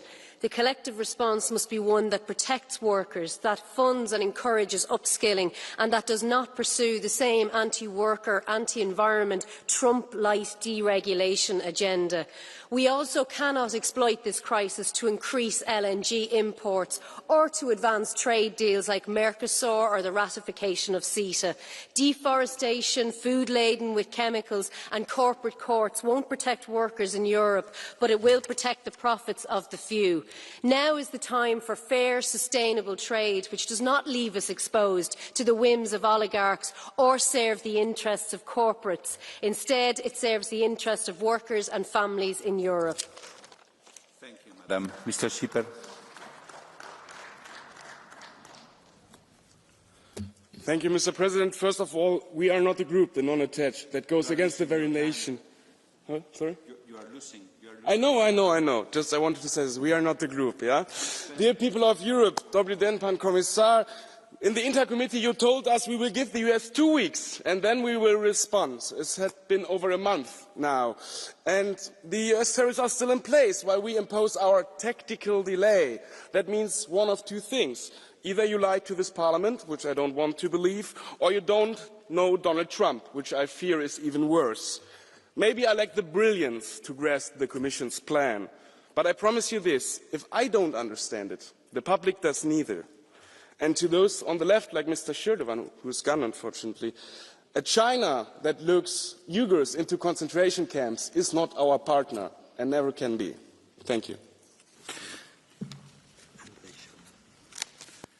Thank you very much, Mr. Schipper. I'm going to read the rules of procedure that say that the members raising the blue card and the speaker shall not be from the same political group and they shall not both be non-attached members. Exactly is what the rules are saying. Remember it for the next time. Our next speaker is Madame Mabel. Thank you, Chair, Commissioner, dear colleagues. Business people know that trade relies on two fundamentals, economic incentive and also trust. When it comes to economic incentives, the numbers in trade volumes between the EU and the US speak for themselves. Just last year, the US-EU goods trade hit a record of $976 billion. But the trust in rules, commitments, in partners, is shaken on both sides of the Atlantic. Economic nationalism does not make you first, but it makes you alone. And this is no leadership. This is volatility masqueraded as strength. And when we speak about strengths, the numbers are clear. And Europe can respond with resolve, but our priority is principal openness, because we are not the Democratic Party. We are an ally. Thank you. Thank you, Madame Mabel. Mr. Benifei. Grazie Presidente, Commissario Sefcovic. Il reale obiettivo dei dazi illegali imposti da Donald Trump è uno e uno solo: stravolgere il modello democratico e sociale europeo abbattendo le nostre norme che ci tutelano su cosa mangiamo e beviamo, in quale ambiente viviamo, quali diritti abbiamo di fronte ai giganti tecnologici. Da qui dobbiamo mandare un messaggio chiaro: le nostre leggi le decidiamo in Europa per gli europei. Nei prossimi mesi negozieremo per superare questa situazione dannosa per l'economia di entrambe le sponde dell'Atlantico. Con la Commissione Commercio saremo a Washington a fine mese. Vogliamo trovare un accordo utile, ma se non ci sarà davvero la volontà di arrivarci, saremo pronti a rispondere con contromisure forti su beni e servizi americani. In ogni caso l'Europa deve stabilire un'alleanza con tutti coloro che vogliono mantenere un ordine del commercio mondiale fondato sulle regole e stipulare nuovi accordi. Questa che stiamo vivendo è l'ennesima prova. In questo mondo così complicato c'è bisogno di un'Unione Europea più unita e più forte. Grazie. Grazie onorevole. Madame Győri. Tisztelt képviselőtársaim, a jelenlegi turbulens időszakban stratégiai nyugalomra van szükség. Csak semmi kapkodás, fenyegetőzés. Hideg fejjel át kell gondolni, mi Európa érdeke. Biztos, hogy nem egy kereskedelmi háború. Azzal a saját polgárainknak, vállalatainknak és iparunknak ártanánk a legtöbbet. Sérülnének az ellátóláncok, áremelkedés történne, vállalatokat veszítenénk. Súlyos stratégiai hiba volt, hogy a választások előtt a brüsszeli mainstream egyértelműen letette a voksát a demokrata jelölt mellett. A korrigálás túl későn érkezett. Le kellene végre szokni arról, hogy Brüsszelből próbálják megmondani, egyes országok polgárai milyen kormányra szavazzanak. A bizottságtól azt várjuk el, hogy hatékony tárgyalással rendezze a kialakult helyzetet. Legyen nyitott az innovatív megoldásokra. Üzletemberrel üzletember módjára kell tárgyalni. Közben rendet kell tenni a saját portánkon. Le kell végre építeni a bürokráciát. Kevesebb és egyszerűbb szabály kell, véget kell vetni az előző 5 év ideológiai, gazdaság és kereskedelmi politikájának. Meg kell védeni a gazdákat, és vonzóbbá kell tenni a belső piacot. Így maradhat Európa nyitott mindenki felé a kölcsönös haszon reményében. Csak így nyerhetjük vissza a versenyképességünket, és lehetünk újra komoly szereplői a nemzetközi történéseknek. Köszönöm. Thank you, Madame Győri. Mr. Madison. Jah, suur aitäh, head armsad kolleegid. Ja kuidas peaks Euroopa Liit vastama USA tariifidele, mille nad kehtestasid? Ei, me ei peakski Trumpi karistama selle eest, vaid peaksime mõtlema, et kuidas arendada omaenda majandust. Euroopa Liidu praegune majandusruum on direktiivide ja regulatsioonide labürint. See lämmatab ettevõtlikkust, tõrjub investeeringuid ja pidurdab majanduskasvu. Euroopa oli kunagi vabaturumajanduse eeskõneleja, aga on liikumas sotsialistliku käsumajanduse suunas. Ettevõtjad kulutavad praegu rohkem aega regulatiivsete nõuete täitmisele kui tootearendustele. Paljud firmad loobuvad laienemisest, sest ei suuda kanda direktiividest tulenevaid kulusid. Investorid eelistavad oma raha paigutada riikidesse, kus riskid on väiksemad ja regulatsioonid mõistlikumad. Me ei tohi lubada, et bürokraatia asendab vaba ettevõtluse vaimu. Just vabadus on ajalooliselt viinud Euroopas suuremate innovatsioonideni, loonud töökohti ja jõukust. Euroopal on potentsiaal olla juhtiv jõud maailma majanduses, kui ta taastab usu turuvabadusse. See tähendab usaldust ettevõtjate vastu. See tähendab lihtsamaid ja paindlikumaid reegleid. See tähendab vähem direktiive ja rohkem otsustusvabadust. Muuhulgas tähendab see muidugi ka rohepöördele vee peale tõmbamist. Ainult nii kaitseme Euroopa majanduse huve ja oma kodanike heaolu. Aitäh! Thank you, Mr. Madison. Mr. Kassar. Monsieur le Commissaire, chers collègues, le retour de Donald Trump à la Maison-Blanche fait vaciller le multilatéralisme, bouscule les règles du commerce mondial et déstabilise les chaînes d'approvisionnement. Les droits de douane sont devenus des armes économiques. La mondialisation, souvent source indéniable de richesse, est en pleine mutation. La richesse ne ruisselle plus forcément jusqu'aux plus faibles. Le dumping environnemental devient un atout de compétitivité majeur et certains dirigeants politiques ne sont plus fiables. Face à cette dérive, nous devons repenser nos accords commerciaux pour les rendre plus équilibrés, protégeant nos intérêts vitaux, nos valeurs et assurant notre autonomie stratégique. Le commerce international ne se réduit pas à des quotas, des volumes et des prix. Il doit retrouver du sens. basé sur la théorie des avantages comparatifs. Il doit redevenir un outil de stabilité qui tire l'humanité vers le haut et un levier de souveraineté. Merci. Thank you very much. Mr. Sinkevicius. Dear Minister, dear Commissioner, dear colleagues, the recent US tariffs don't just hit our exports, they strike at the heart of what should be fair and trusted partnership. Over 500 billion worth of EU goods could be affected. And behind that figure, there are real people, our workers, our businesses, and the values that we stand for. And the only correct response is with unity, with calm and with purpose. Yes, we have introduced proportionate countermeasures, but we are also keeping the door widely open for a dialogue, for an honest dialogue, offering to boost imports of US goods by 50 billion to help restore balance. Still, this is much more than just dispute. It's about Europe shaping its own path, building stronger, more diverse partnerships, and standing up for a global trade system based on rules and mutual respect. Across Europe, people also reacted. People are frustrated, boycotts and anti-American sentiment are rising, but our message is clear. We want solutions, not a trade war. And if the US is ready to negotiate, so are we. If not, Europe will stand tall, united, and turn this challenge into an opportunity. Thank you very much, Mr. Sinkevicius. Our next speaker is Mr. Tritico. Presidente, colleghi, commissario Sefcovic. La politica commerciale di Trump risponde alla logica mercantilista secondo cui un disavanzo commerciale rappresenterebbe una minaccia. Nel 2023 gli Stati Uniti hanno importato dall'Unione Europea beni per circa 157 miliardi di euro. Però dobbiamo allargare lo sguardo ai servizi e qui notiamo che sono gli Stati Uniti ad avere un surplus di 109 miliardi. Questo ci ricorda di quanto le relazioni economiche siano complesse e vadano lette nel loro insieme. Oggi i dazi sono sospesi, ma le tensioni restano e intanto molte grandi aziende statunitensi, in particolare nel digitale, continuano a fare profitti esorbitanti.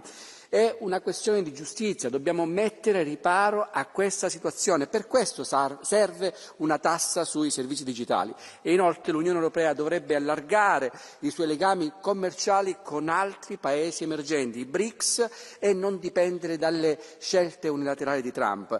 Non dimentichiamoci le ricadute economiche dei dazi, recessione. Per questo dobbiamo puntare anche sulla crescita dei salari, sulla domanda interna e sui consumi. L'Europa deve vincere le sfide con maggiore forza nei confronti del potente di turno a Washington. Grazie.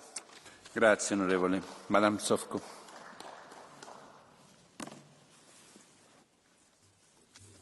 President, dear colleagues, war begins in the minds of the people, and it's in their minds that peace is also created. For decades, we relied heavily on American partners, and we still do for our defense and defense our trade routes, at least in the Red Sea.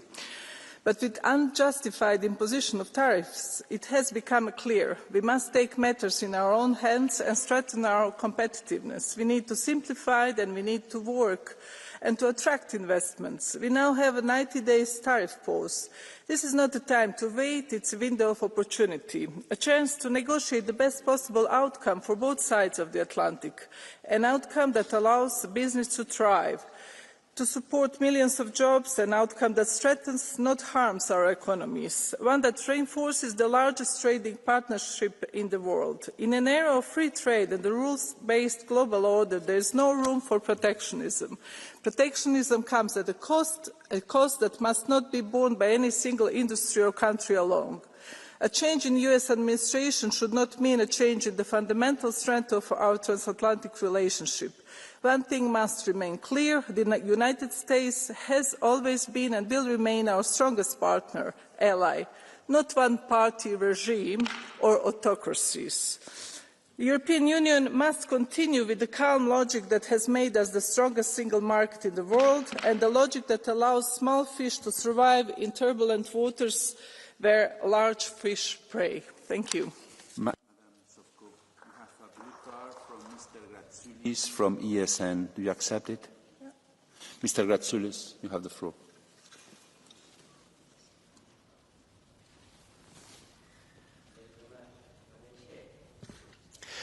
Kaip čia ir kalbėjo kolegos, Briuselis ir ne tik Briuselis per prezidento rinkimus aktyviai palaikė demokratų kandidatą ir žemino Trumpą.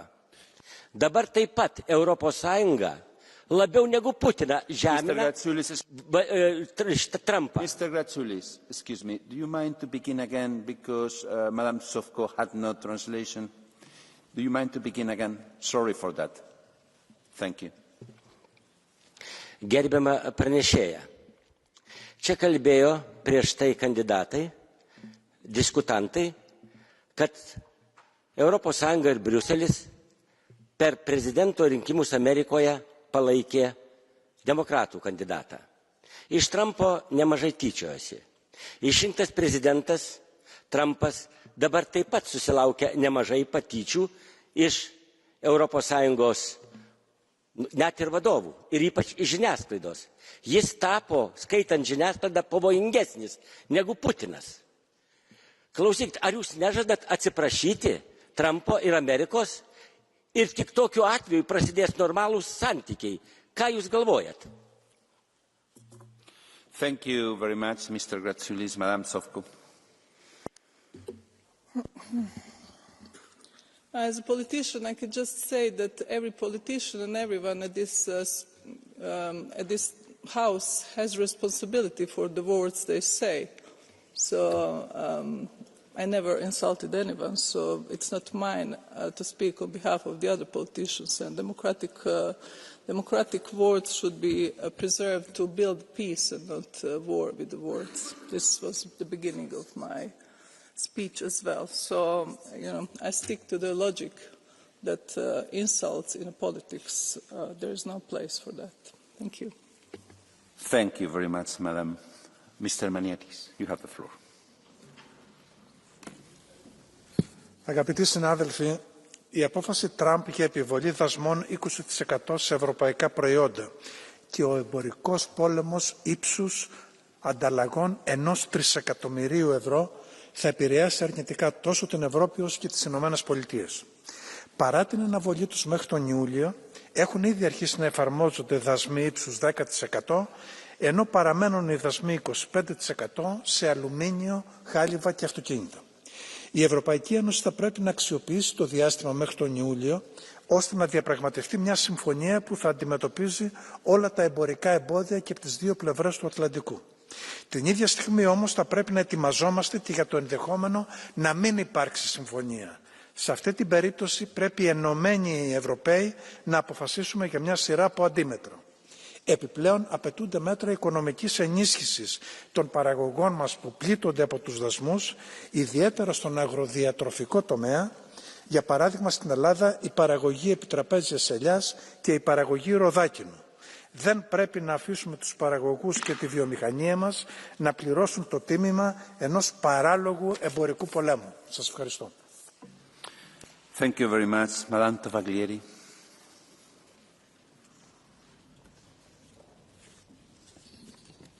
Mentre l'Europa tratta sui dazi, i dazi sono già tra noi e non li ha messi Trump. Li avete messi voi in questi anni, quando avete tagliato le gambe alla manifattura, al commercio, all'agricoltura, con oneri burocratici che costano alle nostre imprese ogni anno 154 miliardi di euro, quindi molto più dei 100 miliardi di euro in cui sono stati stimati i futuribili dazi americani.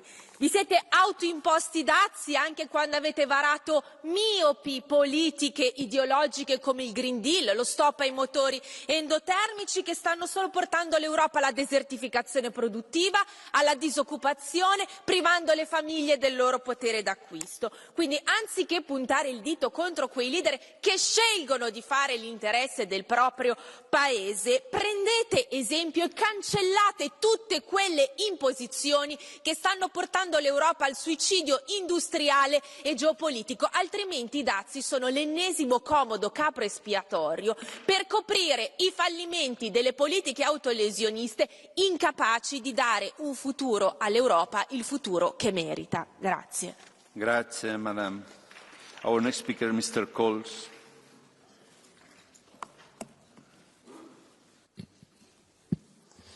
Dear colleagues, the US tariffs are harsh, but they remind us how critical it is to deepen, not weaken, our transatlantic bond. In a world of fast-moving competition, while we debate, others, especially authoritarian regimes, are moving fast to dominate emerging technologies and critical raw materials. This is a time to align.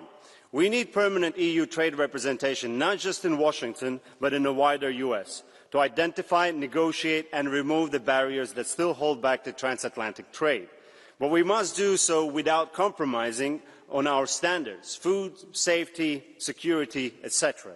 Targeted coordination on critical sectors and technologies is what we should be locking in on. That includes improving customs processing, elimination of red tape and other measures that slow innovation on both sides of the Atlantic. And while I rarely quote Elon Musk, I'll agree with him on this. Europe and US should aim for a zero-tariff zone. So a stronger, freer trade relationship rooted in trust and common democratic ground is in both of our interests. Thank you.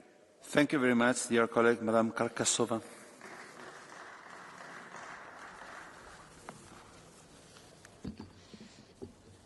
Kolegovia, Trump Američanom odkázal, že na Vianoce bude menej hračiek a budú drahšie. To sú skvelé výsledky politiky, cieľ Donalda Trumpa. Politikov, čomu fandia, ale máme aj v Európe a aj na Slovensku na čele s predsedom vlády Robertom Ficom. Naši občania pritom budú trpieť najviac v automobilkách, oceliárniach, v subdodávkach. Vláda sa má za naše firmy biť, aj za našich občanov, a to spolu s Úniou. Nestačí zamestnancov poslať na Kurzarbeit a nepomôže ani cesta premiéra do Moskvy tento týždeň. Je dobré, že v Kanade aj v Austrálii vyhrali politici, ktorí veria vo férový obchod a nie v šikanu. Máme otvárať trhy, máme zlepšovať podnikateľské prostredie, máme lákať firmy a talenty do Európy. Ale áno, treba aj rokovať a trpezlivo rokovať s Spojenými štátmi. Ale aj my chceme spravodlivosť v obchode. Obrovskí digitálni obry a giganti v Európe zarábajú miliardy eur. Je to fér? Ak sa nedohodneme so Spojenými štátmi, komisia musí konať a my budeme jej partnermi. Ďakujem. Thank you, Madam Karkasova. El señor Marza tiene la palabra. Gracias, señor presidente. Señor comisario, las políticas arancelarias de Trump no son una guerra comercial, son sobre todo un ataque a nuestros valores, un ataque a nuestra democracia. Es una lucha entre la oligarquía y los demócratas. Y lo hemos visto en dos episodios recientemente. Primero, el rechazo a su propuesta, a la propuesta del comisario de generar un espacio de cero aranceles entre Europa y Estados Unidos. Y también lo hemos visto con el rechazo a la visita del ministro de Economía español, a que terminó con una crítica directa a los impuestos que tenemos en la Unión Europea, una crítica directa a nuestra protección social, medioambiental y laboral. Por eso le pedimos, señor comisario, que no ceda al chantaje, que refuerce nuestros trabajadores y trabajadoras, a nuestra economía, que refuerce nuestra legislación medioambiental y también, y sobre todo, que deje de pactar con el caballo de Troya de la administración Trump aquí en Europa, que es la extrema derecha, que nos quiere más débiles y que nos quiere más divididos. Por eso le decimos alto y claro que no ceda al chantaje y que nuestros valores, que nuestra democracia no está en venta. Gracias. Muchas gracias, señor Marza. Madam Anderson, you have the floor.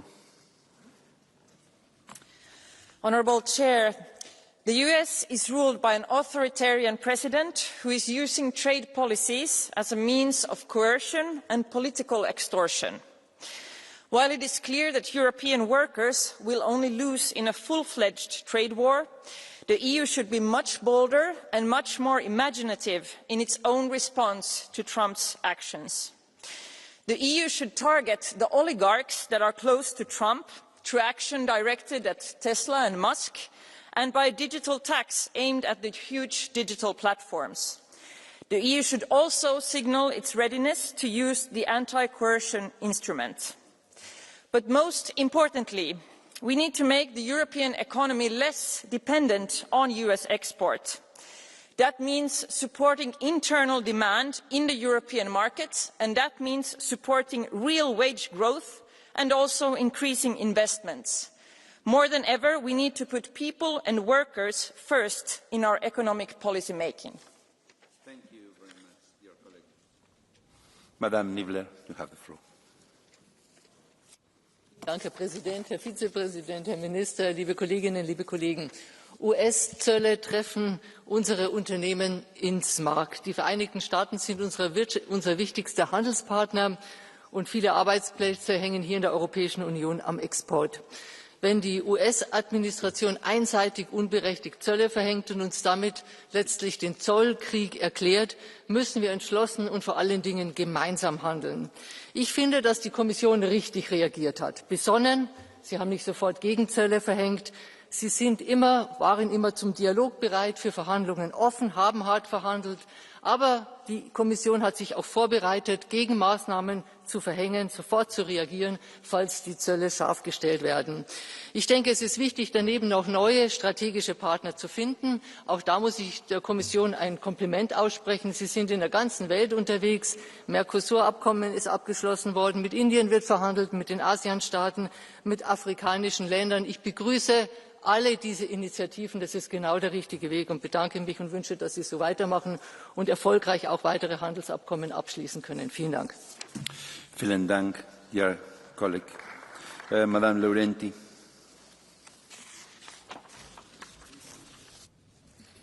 Spesso quando si parla di guerre commerciali si mette l'accento sull'aggettivo commerciale, ma bisogna metterlo sul sostantivo guerre. Queste sono le parole chiare e nette del Presidente Mattarella, un monito a non dimenticare la storia che ha dimostrato come l'ostilità commerciale possa portare a scontri ancora più gravi.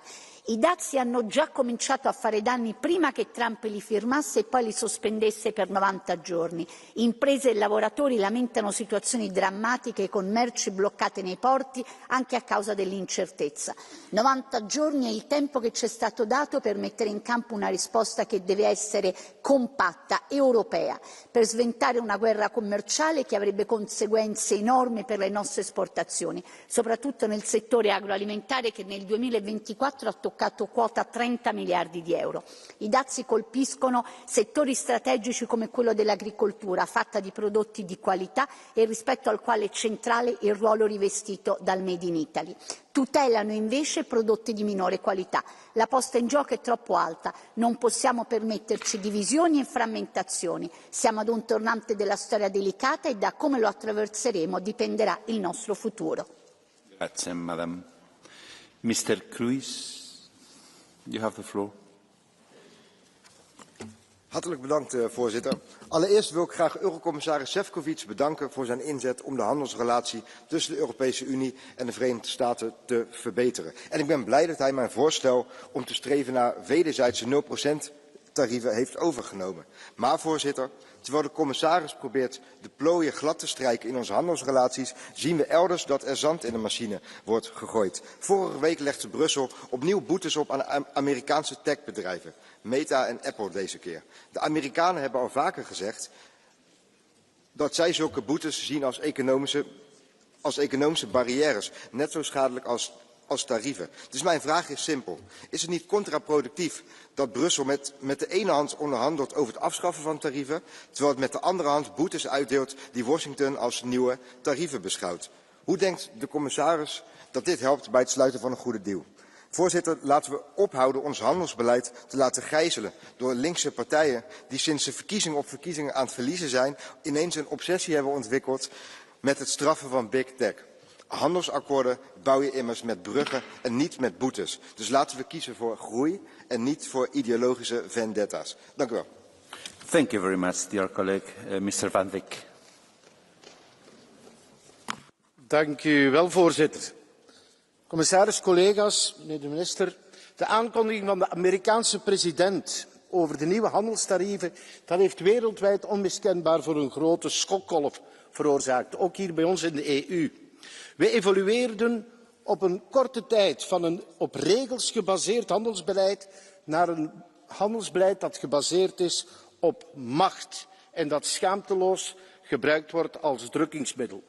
Ik roep de commissie op om vooral het hoofd koel te houden, constructief en zelfverzekerd te onderhandelen, dat is nu de boodschap. Ook al aangehaald, een 0-voor-0 tarief op industriële goederen en het snelle douaneafhandeling zijn een win-win voor beide partijen. Maar bovenal mogen we ons als EU niet uit elkaar laten spelen of zelf ondoordacht de hoge tolmuren optrekken. Collega's, laat ons één zaak niet vergeten. Zowel in historisch als economisch perspectief gezien komen hoge handelstarieven altijd als een boemerang terug naar de afzender. Laat ons dat vermijden. Thank you very much, Mr. Van Dijk. Mr. Cohen. Thank you. Since the election of President Trump, I've constantly pointed out that the economic bond between Europe and the US is one of the strongest globally and of great mutual benefit, a relationship that tariffs, of course, will only damage. That is why I've repeatedly called for a strategic, measured and politically precise response to President Trump. I'm satisfied that the Commission has so far reflected this, consulting Member States when drafting its counter-tariff list and rightly deferring action following the 90-day delay to give diplomacy a chance. But should this pause end without substantive US engagement, we must be ready to respond firmly, proportionally and as one. At the same time, this uncertainty in EU and US trade has brought the urgent need to broaden our trade partnerships into sharper focus, but not at the expense of certain countries or sectors. For Ireland, where agriculture remains a vital pillar of our economy, that means ensuring the fair treatment of our farmers in any future agreement. Proposed deals, including that with the Mercosur bloc, must reflect EU values of fairness and reciprocity. As it stands, that deal unfortunately does not meet that standard.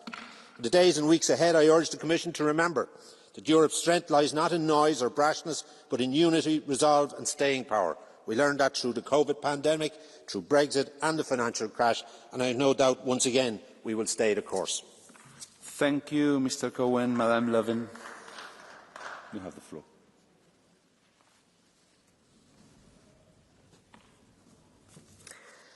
Herr talman! Donald Trumps tullar är skadliga för hela världen, inte minst för de allra fattigaste, för amerikanerna själva, och de är baserade på siffror som är tagna helt ur luften. Syftet tycks vara att destabilisera världen och utmana den regelbaserade världsordningen. Men människor världen över vill inte detta. Det visar också valen i Kanada och Australien nyligen. I båda länderna vann partier som tydligt sagt nej till splittring.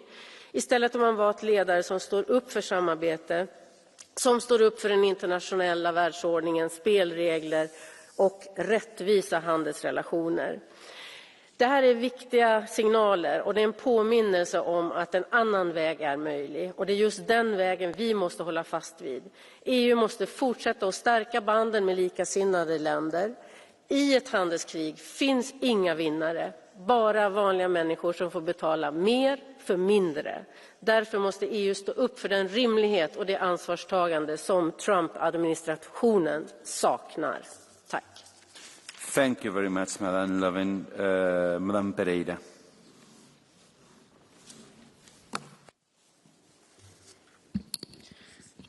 Donald Trump transformou os Estados Unidos no país do pisca-pisca. Hoje sim, amanhã não e depois ninguém sabe o que se segue. Mas no meio de tanta instabilidade e incerteza há um dado adquirido. O mundo mudou e a relação transatlântica não voltará a ser a mesma. Cabe-nos, por isso, reagir com unidade, mas também com visão estratégica. Não nos esqueçamos que somos uma potência comercial. Temos de agir como tal. Hoje, a diversificação de mercados não é uma opção, é mesmo uma urgência. Mas temos de ser rápidos. Dou um exemplo. Passaram 5 meses desde a assinatura do acordo Mercosul, que ainda está em fase de revisão jurídica e tradução nas línguas oficiais de cada Estado-membro. Se queremos proteger o nosso mercado, a nossa indústria, os nossos empregos, temos de ser mais eficazes. Porque num mundo onde todos estão a disputar os mesmos mercados, quem chega tarde perde. E a Europa não pode perder. Dear colleague, you have a blue card from Mr. Oliveira. Do you accept it? Okay. From the left. Mr. Oliveira, you have 30 seconds. Obrigado, Presidente. Sr. Deputado Alida Pereira, falou na necessidade da diversificação de mercados e de uma política comercial mais alargada. Essa é, infelizmente, uma das competências que foi transferida para a União Europeia e em que os Estados nacionais não têm hoje qualquer possibilidade de desenvolvimento da sua ação. O caso de Portugal é um exemplo flagrante disso, mas a pergunta que lhe quero fazer tem a ver com outra dimensão. A senhora deputada não considera que mais importante ainda é a dinamização do mercado interno, aumentando o poder de compra, aumentando salários e pensões, para que, com a dinamização do mercado interno, fiquemos menos vulneráveis e menos expostos às consequências que têm decisões como aquelas que Donald Trump tem tomado nos Estados Unidos? Não acha que devia ser esse o caminho que se devia fazer, nomeadamente em Portugal, ao contrário daquilo que o atual governo PSD-CDS tem feito? Madame Pereira. Muito obrigada, Sr. Deputado, pela pergunta.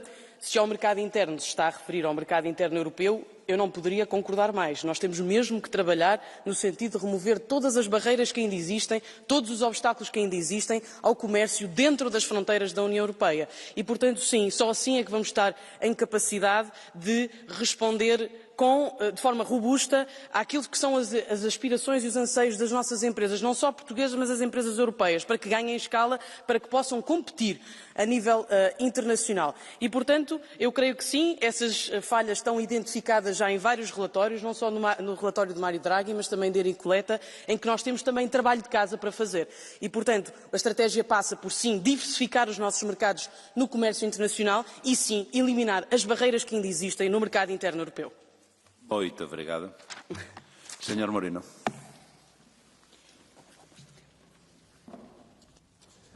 Gracias, presidente, querido comisario, ministro. La nueva administración americana nos ha situado ante una guerra comercial preocupante y sin sentido, en la que perdemos todos, en la que ganarán, si no la detenemos, la inflación, el desempleo y la recesión.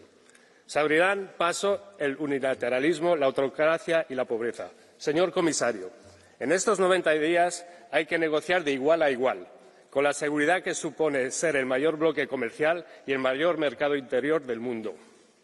Al tiempo, tenemos que preparar medidas proporcionales de contraataque y planes de apoyo a los sectores que puedan verse afectados por los aranceles, como lo ha hecho el Gobierno de Pedro Sánchez en España con más de 14.000 millones de euros. Espero que el Partido Popular se ponga del lado de nuestra ciudadanía, de nuestros trabajadores, de nuestras empresas y voten el plan esta semana. Finalmente, tenemos que diversificar nuestras relaciones con socios como Japón, China, Vietnam, Canadá, Mercosur o México, entre otros, y utilizar nuestro soft power para convertirnos en baluarte mundial del multilateralismo, la democracia y la legalidad internacional. Muchas gracias. Muchas gracias, señor Moreno.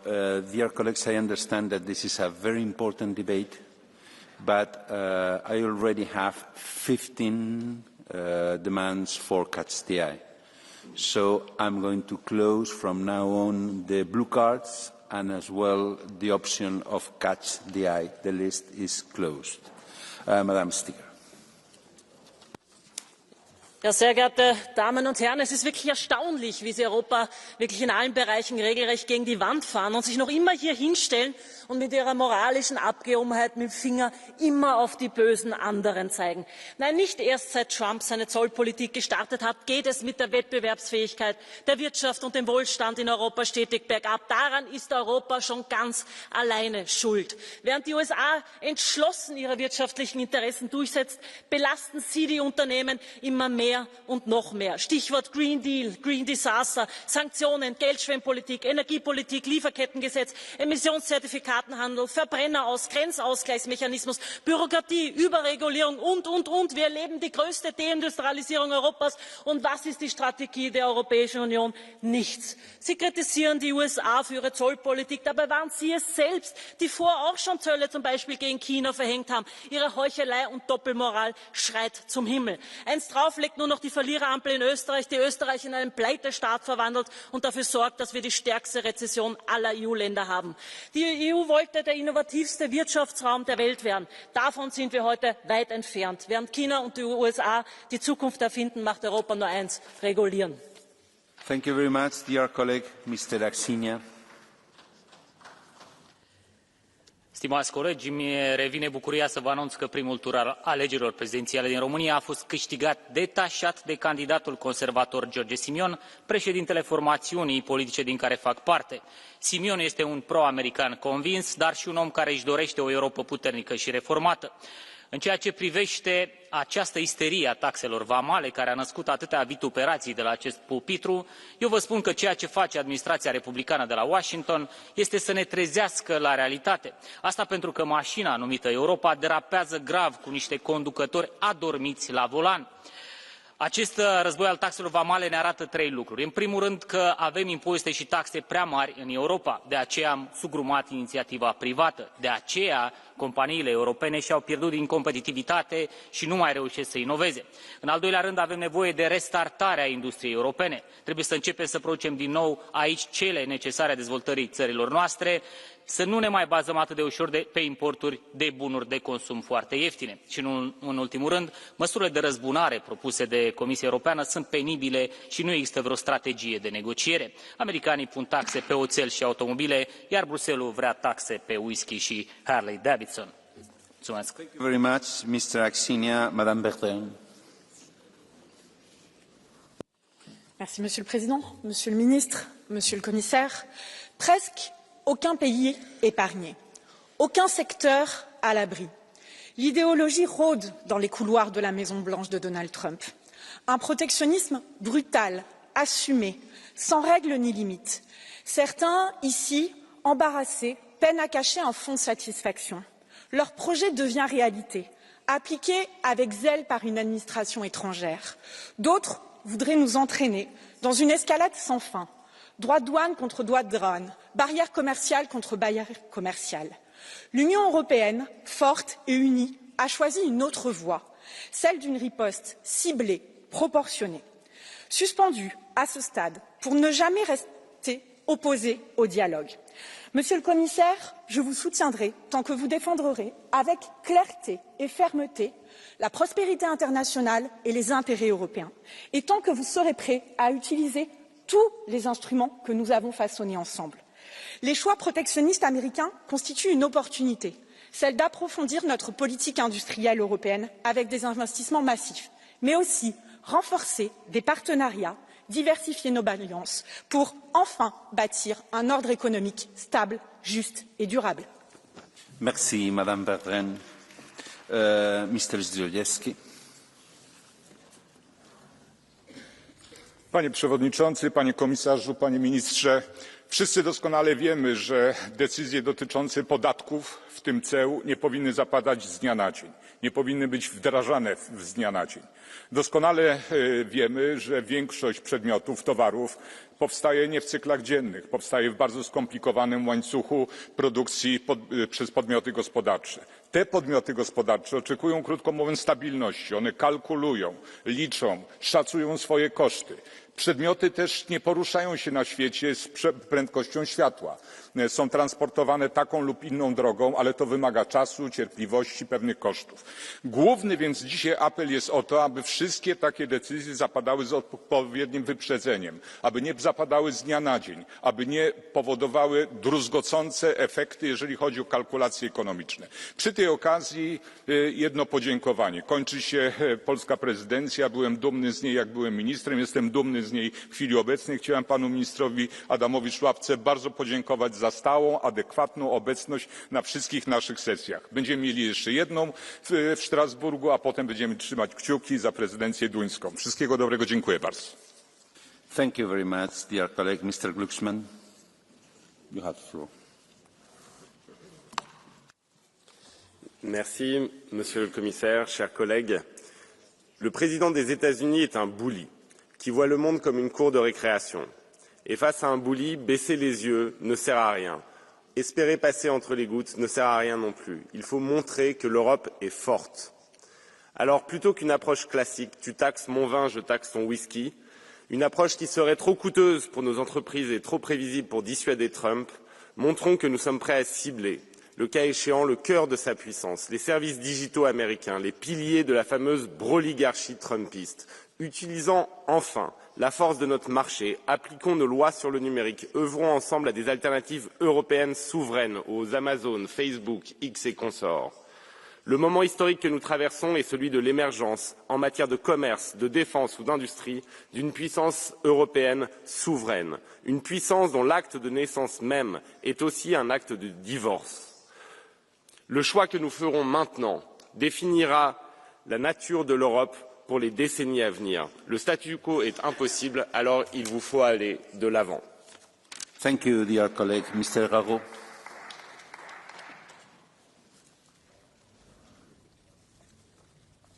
Merci, Monsieur le Président. Cela fait un mois que les États-Unis imposent une surtaxe de 25% sur les importations de voitures européennes. Un véritable coup de massue pour notre industrie automobile déjà exposée à une sévère concurrence asiatique. Ce n'est ni un accident ni une surprise. Donald Trump avait clairement annoncé ses intentions. Mais c'est surtout la conséquence directe de décennies d'absence de protectionnisme européen et d'ouverture de nos marchés à la terre entière. Sous couvert de transition écologique, la Commission européenne a détruit l'essentiel de nos filières industrielles, sacrifié nos motorisations thermiques, imposé de nombreuses normes destructrices et livré notre avenir automobile à la Chine sur l'autel du mondialisme et du tout électrique.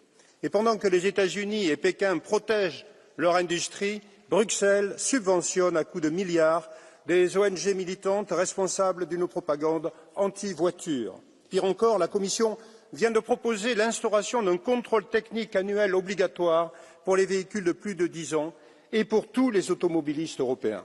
Une mesure punitive, injuste et injustifiée techniquement qui ne vise qu'à culpabiliser, taxer et dissuader nos concitoyens d'utiliser leurs véhicules. Ce harcèlement est insupportable pour des millions de familles qui dépendent de leur voiture dans leur vie au quotidien. Les résultats sont là. Une industrie étranglée, des citoyens accablés et une Europe hors sol, incapable de défendre ses intérêts. Il est temps de suspendre le Green Deal, de restaurer la préférence européenne et la souveraineté nationale, d'exiger la réciprocité et de relocaliser nos productions stratégiques. Il est grand temps de sortir du mondialisme, de restaurer les États-nations au sein d'une Union européenne des coopérations. C'est la seule solution d'avenir pour l'Europe. Je vous remercie. Merci, Monsieur Garo. Madame Maréchal. Merci, Monsieur le Président. Certains ici semblent découvrir que les États-Unis sont un concurrent commercial féroce. Pourtant, les précédents ne manquent pas, sous l'ère Biden et Obama, contre la banque BNP Paribas qui reçut une amende considérable, le rachat forcé d'Alstom, l'espionnage massif révélé par Snowden. Ceux qui ont autrefois favorisé notre dépendance militaire et économique redécouvrent aujourd'hui les vertus de la souveraineté et même du protectionnisme. Ironiquement, on pourrait dire merci à Donald Trump pour cela. Face à cette réalité, certains proposent d'aggraver encore notre déficit commercial avec la Chine. Ceci n'est pas une stratégie. Face au risque d'augmentation des droits de douane, la seule réponse durable, c'est un changement de modèle économique. Il n'y a pas de compétitivité possible tant que notre énergie coûtera 4 à 5 fois plus cher qu'aux États-Unis ou en Chine. Alors plutôt que de critiquer Donald Trump, la priorité de l'agenda européen devrait être la baisse du coût énergétique et donc la sortie des objectifs irréalistes du pacte vert, la relance du nucléaire, l'autorisation de nouveaux forages et l'investissement dans des énergies renouvelables non intermittentes comme la géothermie. Merci, Madame. Senhor de Nascimento Cabral. Muito obrigado, Sr. Presidente, Sr. Comissário. A União Europeia e os Estados Unidos representam cerca de 30% do comércio global, pelo que a imposição de tarifas impacta diretamente as nossas empresas e, sobretudo, os consumidores, ao refletirem-se nos preços finais, que aumentaram já cerca de 12%. Há 3 premissas que devem ser seguidas pela União Europeia. Negociar, porque não podemos desistir do nosso aliado de sempre e as relações transatlânticas são mais do que economia e balanças comerciais e exigem compromissos, pois assentam em valores, segurança e cooperação estratégica e transatlântica, com especial importância para o eixo atlântico, onde Portugal e os Açores têm um papel relevante. Incentivar novas oportunidades de diversificação de parcerias comerciais e destaque os acordos com o Mercosul, México e África do Sul. Sempre que Trump nos feche uma porta, a União Europeia tem de abrir uma janela. Reforçar o nosso mercado interno, pois um estudo recente do Fundo Monetário Internacional estima que os custos das barreiras regulatórias dentro da União Europeia equivalem a tarifas de 44% nos bens e até 110% nos serviços. Reduzir estas barreiras mais do que mitigará o impacto das tarifas externas. Uma posição firme e coordenada da União na defesa dos seus interesses, com autonomia estratégica e com um mercado interno robusto, é a melhor garantia perante ameaças externas, venham elas de onde vierem. Muito obrigado. Muito obrigado, caro colega. Senhor Assis. Graças, Sr. Presidente, Sr. Comissário. A nova liderança americana apresenta-se com um propósito claro: destruir a ordem global assente no direito internacional e substituí-la por uma visão transacional da relação entre Estados, onde, inevitavelmente, o mais forte domina e impõe. Devemos deixar claro que o mercantilismo protecionista nunca foi e não será a solução e que as tarifas impostas pelos Estados Unidos representam um retrocesso penalizador da economia global, dos consumidores, sobretudo dos mais pobres e das empresas. Neste contexto, a Europa deve afirmar-se como a região do livre comércio e deve reforçar os laços com parceiros que nos são mais próximos. O acordo União Europeia-Mercosul ganhou, por isso, uma importância vital, não apenas pelo seu potencial económico, mas sobretudo pela sua dimensão geoestratégica e pela afirmação de valores comuns como a democracia, o Estado de Direito e os direitos humanos. Há, contudo, um elemento essencial que não podemos perder de vista neste momento. Enquanto Donald Trump e a sua administração são circunstanciais, a aliança transatlântica é duradoura e essencial. A Europa deve reagir com firmeza, mas também com inteligência e ponderação perante uma política errada e errática, que prejudica, aliás, em primeiro lugar, a própria população norte-americana. Muito obrigado. Mr. Vondra. Thank you, Chair. The dynamism, openness and highly skilled workforce of the US economy are some of the America's greatest strengths. But President Trump's tariff-driven protectionism risks undermining these very foundations. After the World War II, free trade helped rebuild Europe, lifting millions into prosperity and ensuring long-term peace and stability. That legacy must be defended. The European Union must champion free trade as a source of growth and resilience. We cannot afford to fall into the trap of rising protectionist sentiment. I am encouraged that the European Commission remains committed to the trade agreements. The path ahead is clear. We need more pragmatism, less green regulation and taxation, and to promote openness as much as we can. Thank you, Mr. Vondra. Mr. Altola, you have the floor.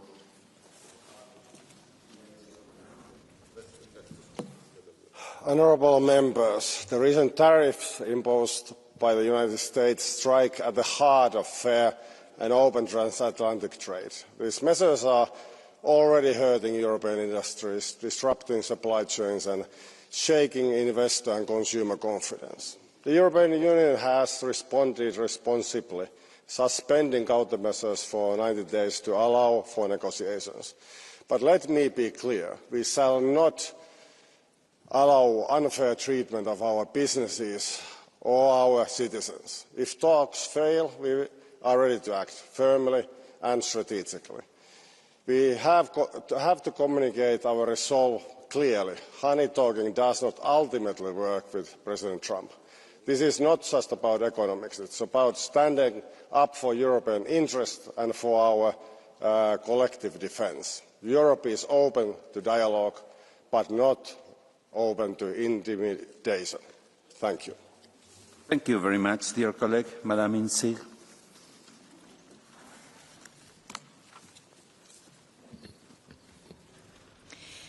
To the President of USA, Trump, you are a loser.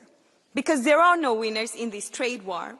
It drives up prices, destroys jobs, stifles growth and hits the most vulnerable the hardest. It affects everyday people the hardest. Trump's heavy tariffs are disturbing supply chains, and in a few weeks, shelves in the US could be empty. And it polarizes a world that already is facing many challenges with, among other things, Russia's unlawful attack on Ukraine. Trade barriers should be dismantled not built. As the United States retreats from the global stage, turning its back on the very order it helped build after the Second World War, Europe must step up. We need an open world beyond Trump's ideology and the ideology of his extreme right-wing puppets in the EU. We need politics for the many. We need politics for the people. We must strengthen our relationship with other like-minded, Ukraine, Australia, Canada, Japan, India, Brazil, Mexico, and many, many others. Through unity, we will ensure that also today's craziness will soon pass, and openness, cooperation, and freedom will prevail. Thank you very much, Madam Insir. Mr. Torselli.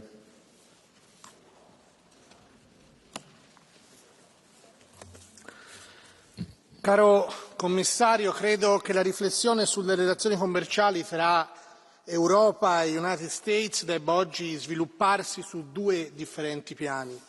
Il primo, su cui penso e spero siamo tutti d'accordo, è che l'Unione Europea debba dare una risposta univoca alle sollecitazioni che arrivano dall'altra sponda dell'Atlantico.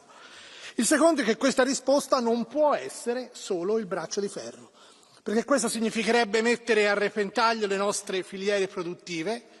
Qualcuno in quest'Aula questa mattina ha parlato di sanzioni. Ci rendiamo conto, Commissario, cosa significherebbe applicare delle sanzioni, semmai a chi? L'Europa deve pensare invece alla diversificazione dei mercati, alla tutela dei produttori, allo scambio equo delle merci. E la lascio con una riflessione, caro Commissario. Visitando aziende sul territorio, i nostri imprenditori non si dicono preoccupati soltanto per i dazi americani. Tutti ci chiedono di rivedere le folli decisioni prese in quest'Aula nella scorsa legislatura, che hanno imposto alle nostre imprese costi assurdi e standard irrealizzabili. Iniziamo con rimuovere questi dazi che l'Europa ha imposto a se stessa e andremo in una direzione migliore. Abbiamo grande fiducia in lei, Commissario. Grazie, onorevole. Mr. Ratas. Austatud president, head ametikaaslased ja volinik. Euroopa Liidu ja Ameerika Ühendriikide kaubandussuhted on aastad olnud meie tugevuse lahutamatu osa. Eelmisel aastal ulatus kahepoolne kaubavahetus muljetavaldava 865 miljardi euroni. Meid seovad ka ühised väärtused, demokraatia, õigusriik ja turumajandus. Võimalik tollitariifide kehtestamine ähvardab lüüa mõra meie koostööle. Segadust on hetkel veel üsna palju, kuid solvumine ja emotsioonid ei tohi praegu domineerida. Euroopa peab jääma ühtseks ja kindlaks. Eesti väikese ja avatud majandusega riigi esindajana ütlen selgelt, me vajame reeglitel põhinevat kaubandust, mitte suva järgi seatud tollimüüre. Samas ei saa me lubada, et meie ettevõtted ja töötajad satuvad ebaõiglase surve alla. Toetan Euroopa Komisjoni püüdlusi leida parim lahendus läbirääkimiste teel. Samal ajal peame tugevdama oma siseturgu, vähendama strateegilisi sõltuvusi ja looma uusi rahvusvahelisi partnerlussuhteid. Tänan. Dear colleague, Mr. Krista. You have the floor.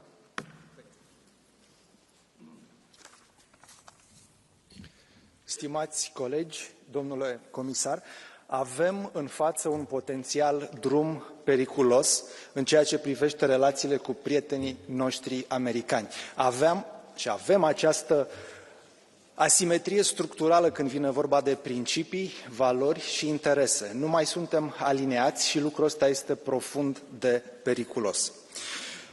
Aceste tarife reprezintă expresia unei crize sociale profunde în Statele Unite, o criză socială pentru că distribuția bogăției în Statele Unite este mai inegală decât distribuția bogăției înainte de Revoluția franceză.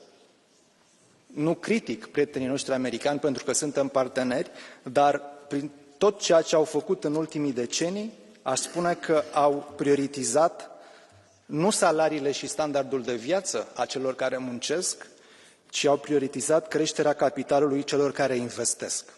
Și lucrul ăsta ar trebui să se schimbe pentru a avea liniște și un parteneriat transatlantic corespunzător. Thank you, dear Madam Wells. The audiovisual industry is worth over $1 billion to Ireland's economy. From actor Rob Lowe to Variety magazine, the world recognises our island as a global production powerhouse. Trump's latest threat to slap 1,000% or 100% tariff on foreign movies could wipe out our film industry in an instant. Over 16,000 jobs, many in rural Ireland, hang in the balance. A far cry from Hollywood's drama, the livelihoods of many of my constituents are in doubt as we sit here and debate this morning. Unsurprisingly, this latest policy seems unworkable, given the international and entwined web of investors, labour and revenue. How can one even define a foreign film in this day and age? As time has taught us, there is always scope for a rollback from the Trump administration. However, while we may hope for such courage, we cannot be complacent or naive. I'm calling on the Commission and our Member States to act with urgency and seek the answers from the US on the policy over the coming days and weeks. Thank you very much, dear colleague. Mr. Picula, you have the floor. Thank you, Mr. President. As the global order is under serious pressure, relations with our key ally are becoming one of the most important challenges we must address. It's clear that President Trump is using tariffs as a tool for blackmail. We must be prepared to respond to them equally. If he backs off, we can de-escalate respecting our trade and digital services laws. It's not just about trade in goods. When we add the exchange of services to the overall trade relationship, we almost reach an equilibrium. While politics on the other side of the Atlantic is currently arbitrary and transactional, the European Union must be a factor of global stability and conducts politics clearly and based on facts. Moreover, this situation is an opportunity for the EU to take political responsibility, attract experts who share our values, and assume the global role because it has the democratic strength and economic capacity. Thank you. Thank you very much. El señor Jiménez Larraz.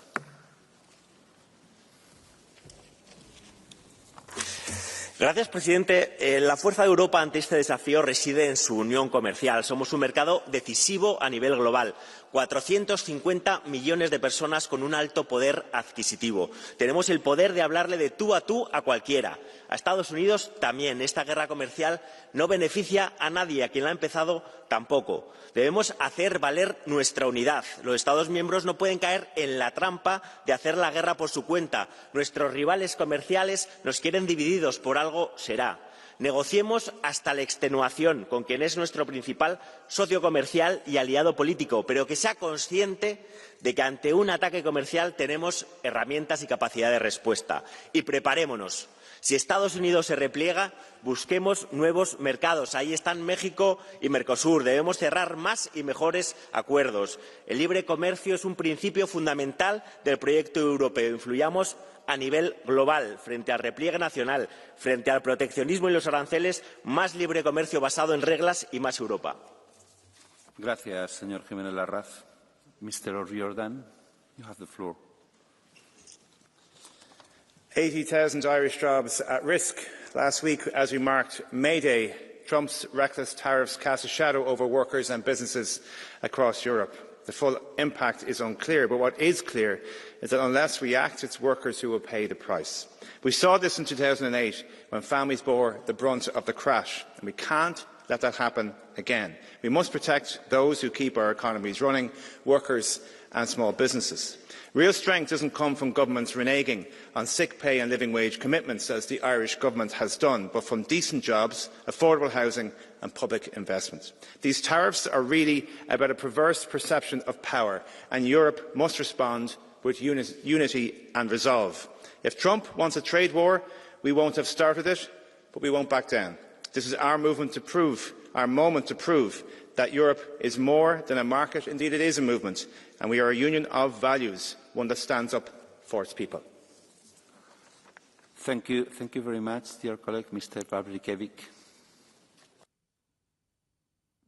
President, Commissioner, colleagues, the United States is again turning to protectionism, an approach history has shown to hurt, not to help citizens. Tariffs may look like a shield, but act like a sword, rising prices and limiting choices. Europe must not respond with isolation. Our strength is openness, competitiveness, and fair trade partnership. Instead of building walls, let's deepen ties with democratic allies from Canada and Australia to Japan, and at the same time maintain relations with the United States as much as economic profitability allows. Let's not allow others' short-term thinking to define our future. Free trade is not naive. It's in Europe's best interest. Thank you. Thank you very much, Madam Camberry. Mr. President, Commissioner, the EU and the US economic relationship is built on decades of cooperation and mutual success. However, when our industries, farmers and SMEs face unfair trade measures, Europe must respond. We are strongest when united. Acting together, we send a clear signal that we will not be divided or weakened by economic pressure. Our response must be twofold. We must look towards our own internal market. Europe must prioritise becoming more competitive, resilient and decisive. That means investing in innovation, cutting red tape and creating a genuine market for capital. And we must also look to new horizons by securing new but fair trade agreements that open doors for our consumers and businesses. We have already proven that a united voice, a united Europe, is the only way forward. Thank you, Madam. Signor De Meo. Grazie Presidente, signor Commissario. Le recenti tensioni commerciali con gli Stati Uniti ci ricordano quanto sia fragile l'equilibrio economico globale e quanto sia necessaria oggi più che mai una voce europea forte, coesa e credibile. Di fronte a delle misure unilaterali che rischiano di colpire interi settori strategici della nostra economia, la risposta dell'Unione non può essere frammentata o esitante, deve basarsi sul dialogo e su una strategia chiara e condivisa. Dobbiamo rafforzare il mercato unico, rimuovere le barriere interne che ancora oggi ne limitano il suo potenziale e investire con determinazione nella nostra competitività industriale e tecnologica. Ma il vero obiettivo deve essere più ambizioso: costruire una partnership economica strutturata con gli Stati Uniti e con il Canada, con zero dazi, con un libero scambio equilibrato e regole comuni che tutelino imprese, lavoratori e consumatori. Non possiamo limitarci a inseguire le scelte altrui. L'Europa ha le carte in regola per essere protagonista nel commercio, ma potrà farlo solo se parla ad una sola voce, rafforza la propria autonomia strategica e agisce con coraggio e serietà e lungimiranza. Un'Europa forte non teme il confronto, ma lo guida. Grazie, onorevole. La señora Crespo. Gracias, presidente. Gracias, comisario. Colegas, los 90 días nos dan un respiro y yo creo que la Comisión Europea lo está haciendo bien. Está siendo flexible, pero también firme. Sabemos que la guerra comercial no beneficia a nadie, pero Estados Unidos no lo sabe a pesar de que se está resintiendo. En 2018 nos cogió esto de otra manera, pero ahora tenemos legislación para poder utilizar. La política arancelaria tiene que tener constancia, seriedad y unión. Ni viajes a China inoportunos, ni, por supuesto, en este caso, una postura incondicional con Trump. La unidad de acción es fundamental. Y un acierto, la retirada de los aranceles a la soja y al gas natural. Y, además, la retirada del bourbon y del vino. El sector agroalimentario tiene que estar fuera porque no aguanta, no tiene colchón. Los costes de producción son elevados y, como dice Letta y como dice Draghi, en estos momentos tenemos que tratar la simplificación en muchos sectores y también en el sector agroalimentario. Garantizar la soberanía alimentaria para ser más resilientes. Y acuerdos comerciales sí, pero evitando la competencia desleal. Gracias. Muchas gracias, señora Crespo. Mr. Niedermayer. Thank you, Mr. President. Dear colleagues, US tariff policy is just wrong, not only for all the world, but also for US firms and businesses. This will be the people and firms of US who will pay most of $100 billion of tariffs if they are actually collected. But we are not here to set the US policy. We are rightly debating our response. And here I am very glad that I can endorse the plan of the Commission, and I would just encourage the Commission to keep trying up to the last minute and find the best solution. I guess the first part of the plan is obviously effort to minimise or avoid the tariffs and to keep or even extend the fair and free trade with the US. If you ask me if it's likely, I don't know. So that's why we should have the plan B that is proportionate. Secondly, we should extend where possible the trade with the third country and also coordinate on possible responses. But the most important and most effective way is to deepen and complete the single market. There is no excuse for not doing that because this will give the prosperity and stability of the European economy. Thank you. Thank you, dear colleague. Madame Terlac. Sinds Trump geïnstalleerd is, zijn de termen importheffingen en handelstarieven nog nooit zo populair geweest. Zijn protectionisme en onvoorspelbare beleid hebben de wereldeconomie op scherp gezet. De VS onder Trump is niet de stabiele partner die Europa gewend was. We moeten eerlijk zijn. Trump is onvoorspelbaar en dat blijft zo. Zijn tarievenpolitiek heeft geen afschrikkend effect. Het is inmiddels de standaard. Waarom blijven hangen aan een onbetrouwbare partner? We hebben zekerheid en stabiliteit nodig, waarbij de opdracht aan ons, aan de politiek is om betrouwbaar en voorspelbaar te zijn. Anders kunnen en willen bedrijven niet investeren, terwijl dit broodnodig is voor onze concurrentievermogen en klimaatinvesteringen. Europa en Nederland moeten haar handelsstrategie herzien. We moeten verder kijken naar andere markten. Oekraïne, India, Afrika, Zuid-Amerika bieden allemaal kansen voor nieuwe handelsovereenkomsten. Dit is geen luxe, maar noodzaak. Als we toegang willen houden tot kritische grondstoffen, als we onze welvaart op peil willen houden, moeten we breder denken. De toekomst van onze economie hangt niet af van één onbetrouwbare president, maar van stabiele, strategische allianties wereldwijd. Thank you very much, dear colleague. Our questor, Madame Lexman.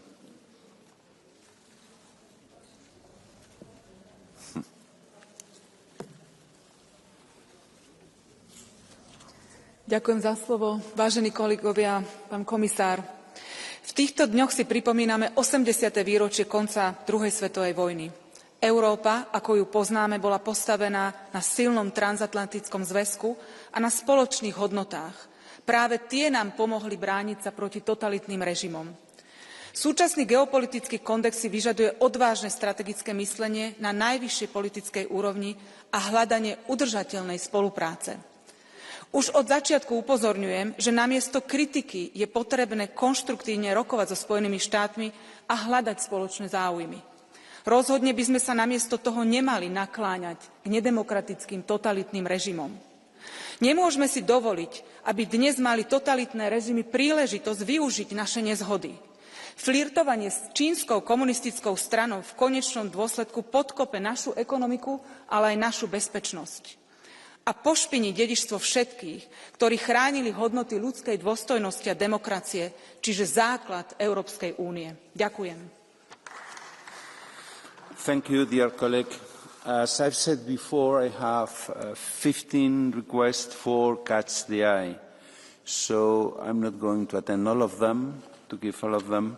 And for those groups with more than 2 demands, 2 requests, I'm going to give only 2. First place, Mr. Milán Mon, seat 584.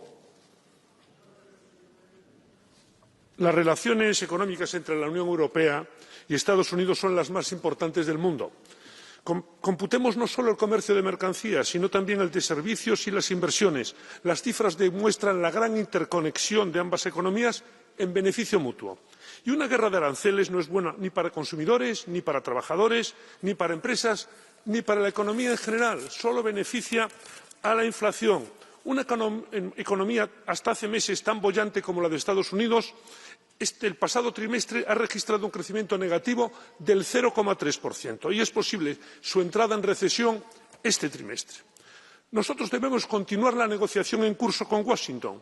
La Unión Europea debe plantear una agenda positiva y ambiciosa a Estados Unidos, que incluya el comercio, la energía, cuestiones en materia tecnológica y abordar también los desafíos que supone el comercio con China.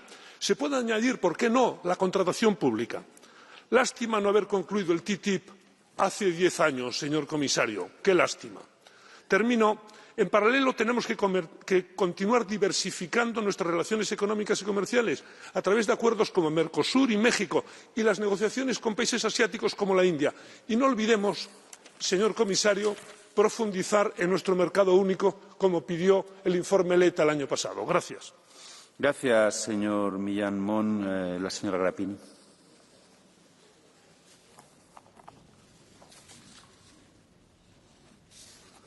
Seat 542.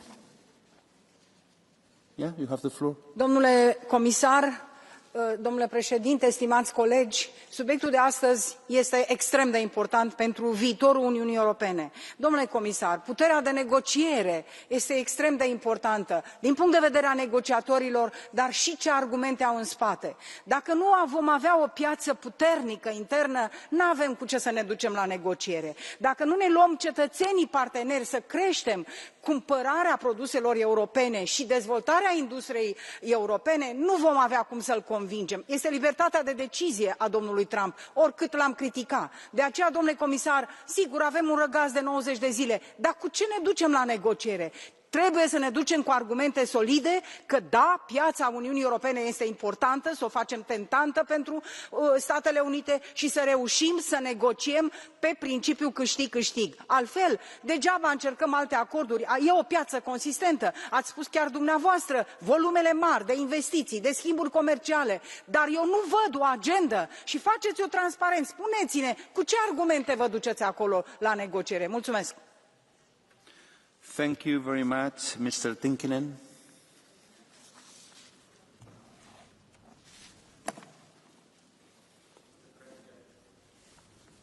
Mr. President, our greatest adversary is not the United States, but a dictatorship far more dangerous to Europe's trade future, China. It is quite astonishing that some in Europe have started to seek closer cooperation with the Chinese dictatorship as a response for the US. You are willing to turn a blind eye to what China presents just to get to show your middle fingers to the other side of the Atlantic. Are you really that childish?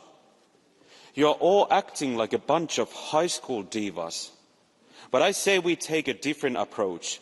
I say we grow up and work towards finding a meaningful agreement with the United States, one that benefits both parties. And we can start by cutting back on our dependence on China. Let's do that for our own sake as well, before it's too late. Thank you. Thank you. Madame Boutmans. Wel, meneer de voorzitter, meneer de minister, commissaris, als je hier vandaag het debat deze ochtend beluisterd hebt, dan is de lijn, vind ik, heel duidelijk. Het is geen technisch debat. We willen ook niet escaleren, echt niet, dat heb ik hier heel goed gehoord. Maar we willen ook niet met ons laten sollen, meneer de commissaris. We moeten, denk ik, naar de boelie toe heel duidelijk zijn. En ik voelde dat hier. En misschien is wel het beste wat ik hier vandaag ook voel, is dat we zeggen, kijk, dit is ons beste bod. Een nultarief aan beide zijden. Zero tarieven hier, zero tarieven ginder. Zeg maar, meneer de president Trump, wanneer je klaar bent om te onderhandelen. En ondertussen gaan wij akkoorden maken met Canada, met Japan, met andere landen, handelstarieven afsluiten waar we allebei beter van worden en niet waar we slechter van worden. En ik denk, collega's, dat dat de lijn moet zijn. Europa is bereid tot veel, maar we zijn geen stommerikken. Wij willen onze burgers en onze bedrijven beschermen. Dank u wel. Thank you very much, señora Sens, en SIT 247. La guerra comercial de Trump es un síntoma de una crisis estructural, la del orden neoliberal que ha gobernado desde los años 80 el comercio global. Y toda crisis es una oportunidad, no para volver a lo de antes o para imitar a Trump en una dinámica autodestructiva, sino para repensar el modelo desde parámetros más justos. Y eso significa muchas cosas, pero entre otras, fortalecer la soberanía democrática de nuestra economía, condicionar las importaciones al respeto de los estándares laborales y medioambientales. Significa también crear un espacio digital propio, europeo, apostar por una multilateralidad más equilibrada y también significa condicionar, impulsar un control público de los sectores económicos estratégicos. Frente a los muros que levanta Trump, Europa debe levantar derechos. No debemos combatir el neoproteccionismo de Estados Unidos al servicio de las élites locales con más neoliberalismo al servicio de las élites globales. Y por eso, otro mundo y otro comercio es posible y urgente. Muchas gracias. Gracias, señora Sens. Mr. Botenga, seat 124.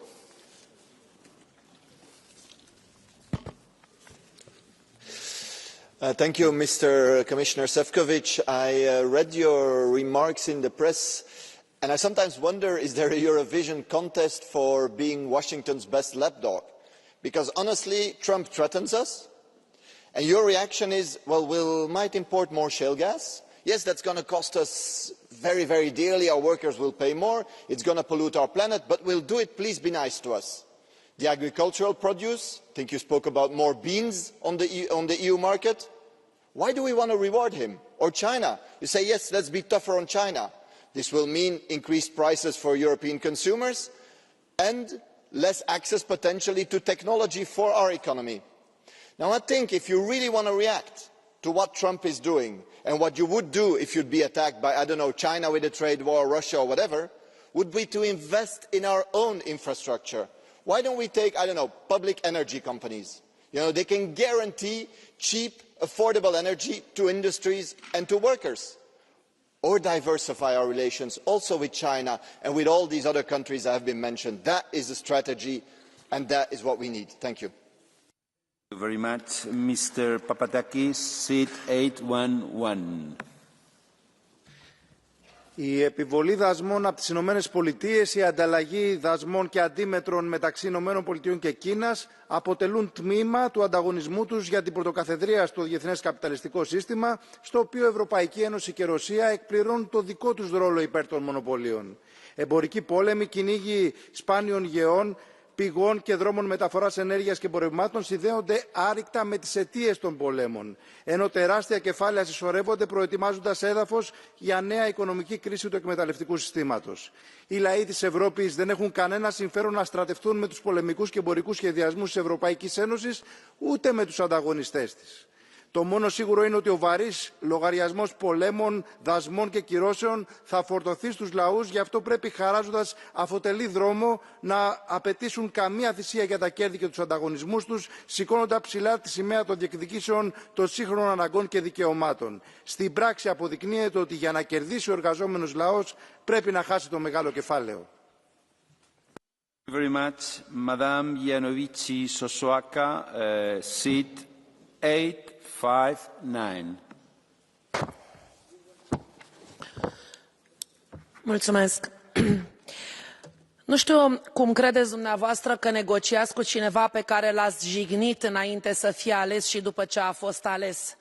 Nu știu de ce nu vă invită nimeni. Pe mine m-au invitat republicanii și administrația prezidențială și la Washington CPAC și acum 3 săptămâni la Mar-a-Lago.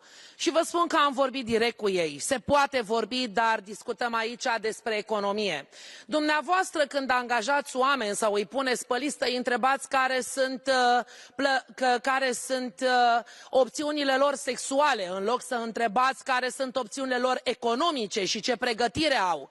Cu tot respectul, dar dumneavoastră distrugeți Europa. Trump își apără cetățenii săi și țara sa. Dumneavoastră ați distrus Europa. Vorbiți de dictatură în Statele Unite ale Americii, voi socialiștii ați fost acolo? Păi mai dictatură ca în Europa nu cred că e nici în Coreea de Nord. Și ați distrus democrația din România, unde ați intervenit în alegerile noastre, de avem alegeri fraudate, ilegale, neconstituționale și ați interzis candidați în frunte cu mine. bine. Asta ar trebui să vă gândiți, cum să faceți Europa să fie democratică și România mare din nou. Thank you very much, dear colleague. Mr. Oliveira, seat 125.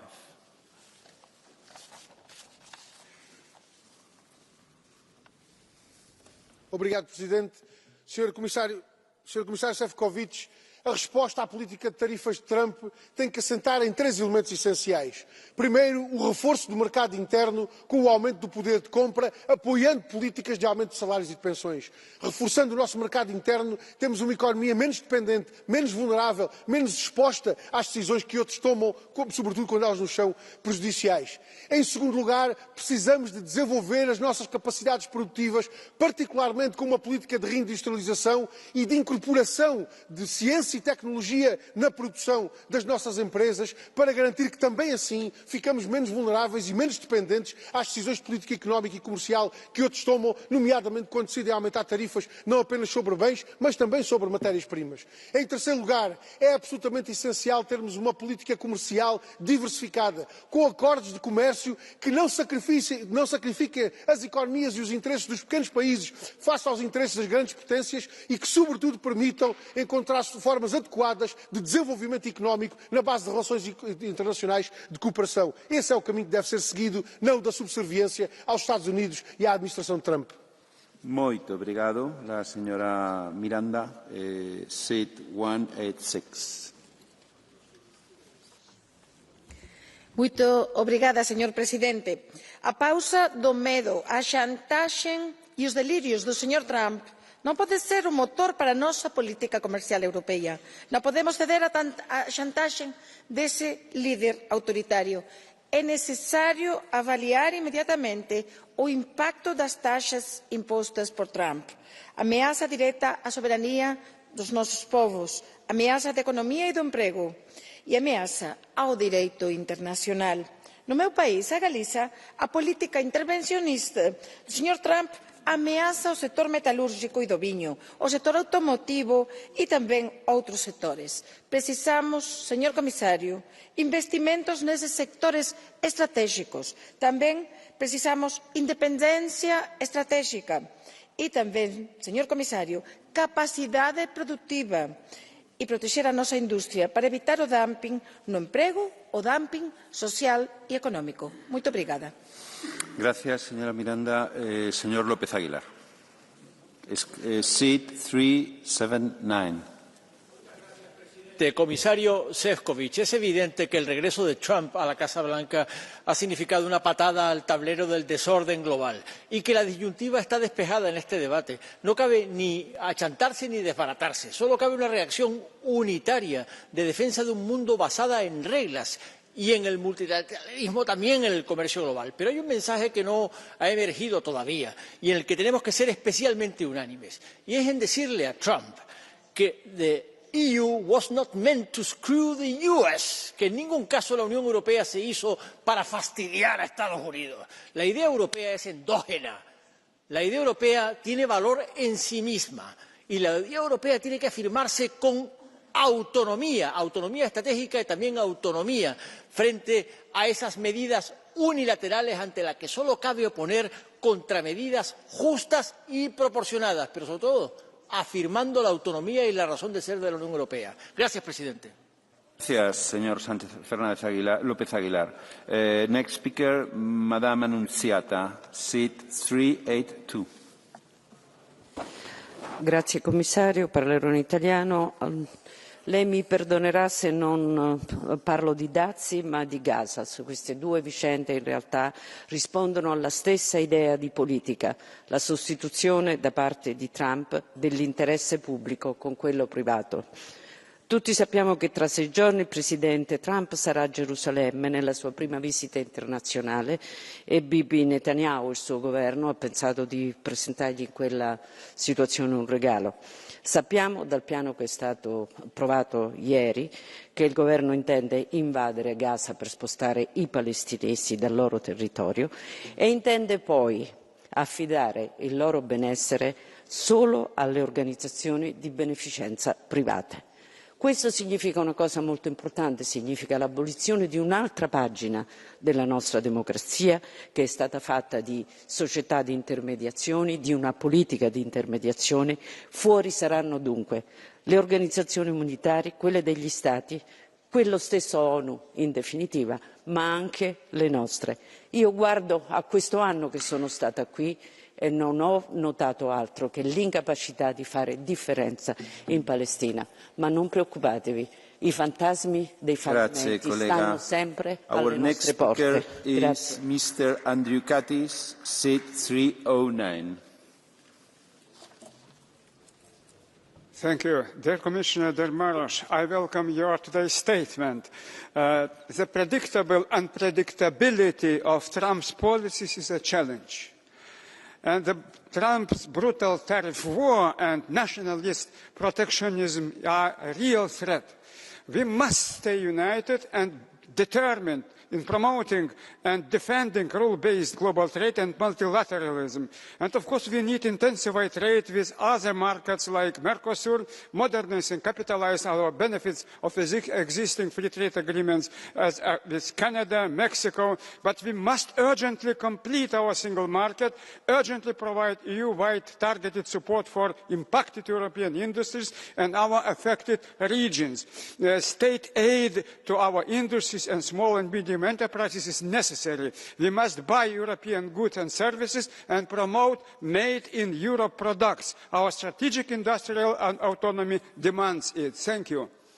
Thank you very much. Our last speaker, Mr. Jonski, seat 494. Bardzo dziękuję.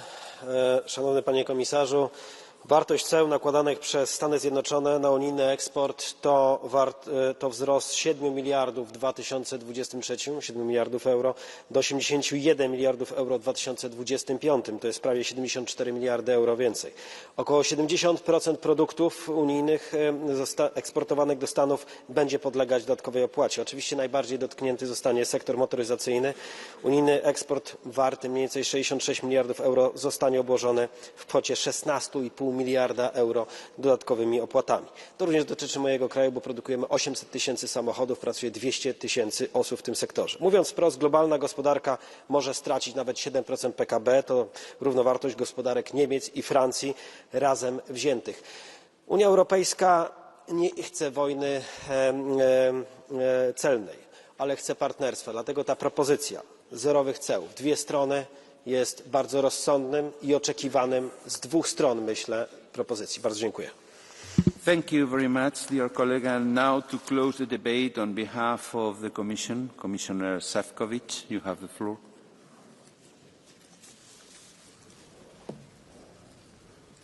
Thank you very much, Mr. President, Honourable Minister, Honourable Members of the European Parliament. First and foremost, Mr. President, I would like to thank you for organising the work of this House in a way that we can have regular debates on the issue of strategic importance. Yesterday, I think we had an excellent debate on the future relationship with the United Kingdom. Today we are discussing how we should advance our negotiations and relationship with the United States of America. And I see that Chairman Lange is here. I also would like to appreciate the almost permanent interaction with the INTA committee and with all relevant committees, because clearly this is such an important issue that we have to act united, we have to work together, and we have to be properly informed, and we always seek, of course, the input and guidance from the European Parliament in these very important issues. Today's debate was one of the most profound, also one of the longest, which just reflects the importance of the topic we are discussing. And I really would like to thank all of you, because I think overall impression I've got is that we understand each other very much on how to pursue what I would describe four-pillar policy. First one, Mr. Warborn mentioned it, but a lot of other colleagues, Mr. Procaccini, Mr. Kals, Madame Vedren, that we should use every opportunity to engage with our American partners, to negotiate and to look for fair, and I would underline balanced solution. As you can imagine, it's not easy, but I can also reassure you that we will do our utmost to arrive at that destination. because we, as the biggest trading partner of the United States of America, with millions of jobs to be affected by these measures on both sides of the Atlantic, feel responsibility for making sure that we would find the best possible solution for both of us. Many of you proposed the ideas which, frankly, we already tested, we proposed, and we are waiting for their action from our American partners. For example, zero tariffs for cars, but also for industrial goods, looking what we can do in different certification processes just to make sure that we would make it easier for our businesses and not more complicated for them to actually profit from this biggest, most massive trade relationship on this planet. I was personally discussing with Secretary of Commerce, Mr. Latnik, and Mr. Jamieson Greer, who is leading the USTR offices on multiple occasions, and we spent together dozens and dozens of hours on where we would be much stronger if we would act together. Let's tackle the dependencies if it comes to critical raw materials, if it comes to key supply materials for our medicines. Let's tackle together overcapacity in the steel sector, because I believe that these are the areas where we can clearly achieve much more together if we work as allies, as partners. So let's see what would be the reaction from our American partners. At the same time, I would like to reassure everyone, especially Mr. López Aguilar, that we do not feel weak.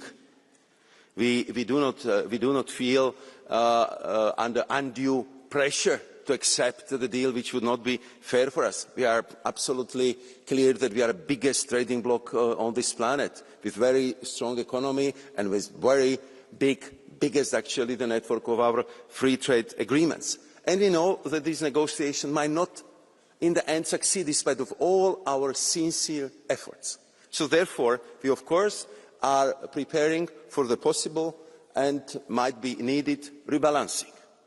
As you've been informed about our first set of measures, which we suspended because we wanted to create space for negotiations, so we will be continuing our preparation for the further rebalancing if needed. And I would like to reassure all of you that all options are clearly on the table. Third very important element raised by many of you is that we have to highlight that these tariffs are simply unjust, unfair and in total breach of international commercial law. And therefore we are also considering another options and to challenge these measures in the WTO. So we are fully aware how important this is, and I think that all trading world is looking at making sure that we will come back to the rules-based international trade, to respect of the rules for all of us, because this is how the international trade should function in the future. And the last point, and thank you very much who mentioned it so clearly, Madam van Brandt, Madam Hahn, Madam Niebler, and I appreciate also the support from Mr. Oliveira, who was highlighting the importance of diversifying our trade relations. We have to make sure that we would get the most out of 87% of the global trade. And I can tell you that our phones are not stopping ringing all the time, because everyone wants to accelerate free trade agreements, negotiations with us. Everyone wants to open it if they are not open, and we are clearly opening more avenues, and I'm sure that after this mandate, the European Commission will have much larger free trade networks than it has right now, and it will be clearly to the benefits of our workers, of our businesses, of our SMEs, because we are going to open for the new market access and we are going to promote the European fair, sustainable way of trading. And if you allow me, on the last point, Mr. President, I totally agree with you that we need not only to look abroad, but also to look what we can do better inside of our European Union. And I think that this particular situation with the tariff, highlighting that also on our internal market we still have too many barriers which are limiting the potential of our single market, which are making it difficult for our businesses, especially for our SMEs, to strive even more on the single market. And therefore, Executive Vice President Mr. Séjourné was clearly tasked by our President Ursula von der Leyen to focus on this like the laser beam, to remove the tariffs, to increase the potential of the single market, because that's a very strong response. This is where we could be much more forceful than in the past, and I believe that combination of all these measures would make sure that Europe will not remain only the biggest trader on this planet, but also the strongest economy we have, and in a close cooperation with the partners who share the same ideas, the same principles if it comes to international trading. Thank you very much, Mr. President. Thank you very much, Mr. Sefcovic. On behalf of the Council, Minister Slapka. Thank you very much, Mr. President, Mr. Commissioner, honourable members. Thank you very much for this debate. Despite current difficulties, the US is our strategic partner and ally, and our trade and investment relationship remains a key importance. The sheer unpredictability of the current trade and investment environment is detrimental to both the EU and the US, as well as globally. We therefore remain committed to engaging and finding a fair and mutually balanced negotiated solution. At the same time, we need to focus on ourselves, what we can do more to help our industry to enhance competitiveness and spur economic growth in the EU. The unity has characterised our approach so far, and I believe it will remain our key asset also in the future. Under any scenario, we are determined to promote our common interest and defend our legitimate rights. Together, in a spirit of unity, we shall achieve our goals. Thank you very much. Thank you very much, Minister. The debate is closed. The next item on the agenda is Parliament's statements, CO2 emissions performance standards for new passengers, cars and new light commercial vehicles for 2025 and 2027. I would like to inform members that there will be only one round of political group speakers for this debate, 1 minute each one. Therefore, there is no catch-the-eye procedure and no blue cards will be accepted. As first speaker, on behalf of our first speaker is Mr. Hirske.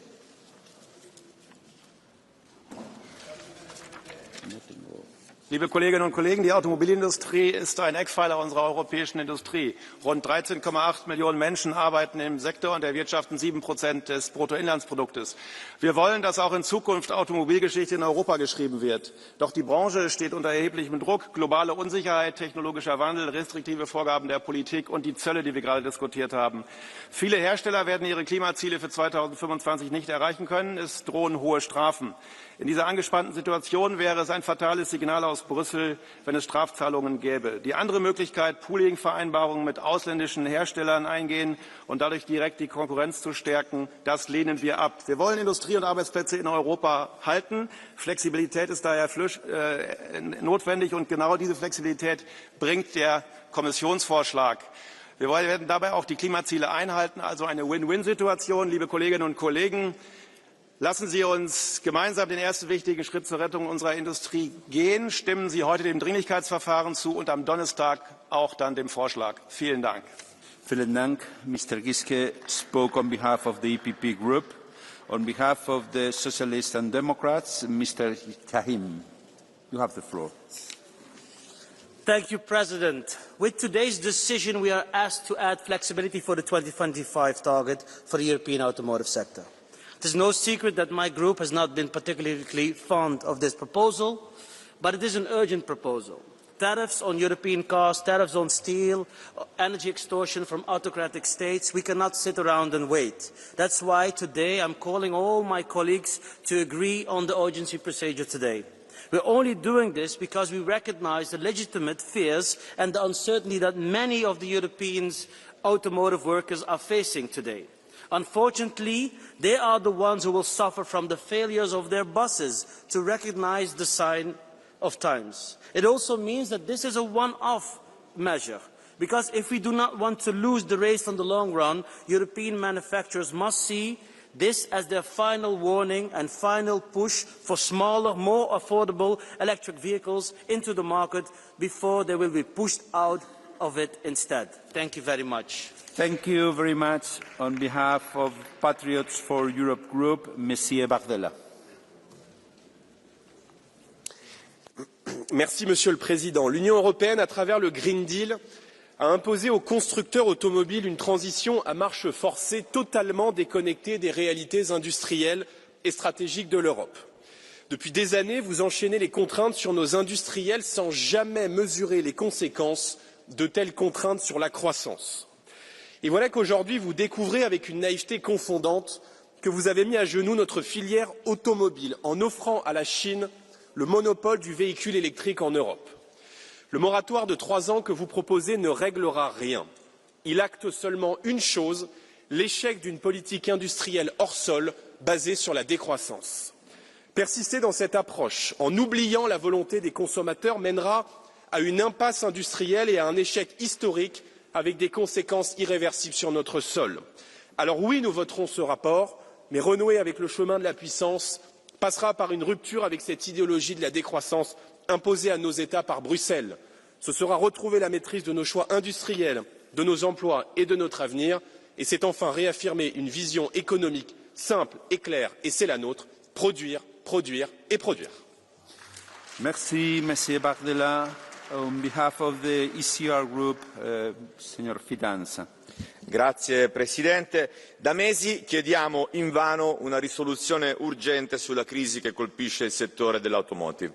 Oggi, dopo tante insistenze, ci troviamo finalmente a discutere almeno l'emendamento della Commissione che consente ai costruttori di dilazionare le emissioni su base triennale anziché su base annuale. Un passo che va certamente nella giusta direzione, ma che rimane insufficiente per rispondere al problema delle multe, che peraltro continuerà a riguardare, e questo è davvero incomprensibile, colleghi, il settore dei veicoli pesanti, nonostante la quota di immatricolazioni di veicoli pesanti a zero emissioni sia stata appena del 2,3% a livello europeo. E non solo, occorre affrontare più alla radice la crisi del settore automotive, occorre anticipare il più possibile la revisione dell'intero regolamento, rispettando pienamente il principio di neutralità tecnologica, costantemente violato in nome del sacrificio della nostra industria all'elettrico cinese, e difendendo quindi con forza imprese e lavoratori europei da un declino che ci stiamo imponendo da soli. Grazie, onorevole. On behalf of the Renew Group, Mr. Herbrandi. Thank you, Mr. Chairman. And this week we will most probably vote in a large majority in favour of more flexibility for our European car industry to comply with the CO2 standards. And the Renew Group supports this amendment. However, this is not something to be cheerful about. It's a clear sign of the competitive weakness of our car industry. We all knew years ago that the future car would be electric, for technical reasons, for energetic reasons, and for climate reasons. And although our industry tried to make this switch, it did so reluctantly. Our national governments were equally reluctant to develop the right policies to facilitate this historic and revolutionary transition. This flexibility does buy time for our industry. However, let it be a lesson for both industry and our governments. If we want to continue driving European cars in the future, we should step up our game. Industry should, by finally fully embracing the electric revolution and stop undermining public policies.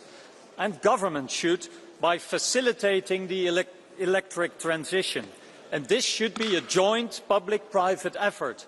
And I call upon industry and the European Commission to work on that. Thank you.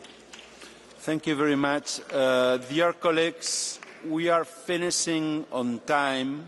Dear colleagues, we are finishing on time, so I beg you to respect the speaker and keep silence, please.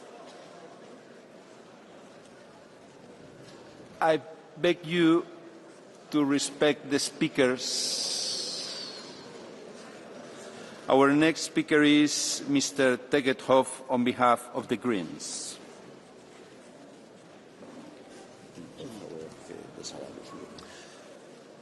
Imagine the electric vehicle market as a football match, EU against the rest of the world. In the first half, we slept. We fell behind by 1 goal. Our team, our industry was not competitive. Now we are in the second half. We need to catch up. and the team came out of the dressing room motivated and full of drive. The sales numbers in 2025 for electric vehicles are reaching record highs. And despite a clear strategy, suddenly the coach is waving the team in the opposite direction, letting go their own strategy and goals and creating huge uncertainty for the sector, emitting another tens of megatons of CO2 emissions, having to import another billions of euros worth of fossil fuels, slowing down the momentum to finally get small, cheap European electric vehicles on the market that we desperately need to score a goal. This proposal leaves us even further behind. Soon, China will control the entire battery and charging supply chain. The new score is 0-2, and the coach is standing at the sideline, dancing and cheering loudly. What a disgrace. Dear colleagues, we still have 2 more speakers. Please, let's respect them. Okay? And then we will be able to begin the vote. Mr. Clausen, you have the floor.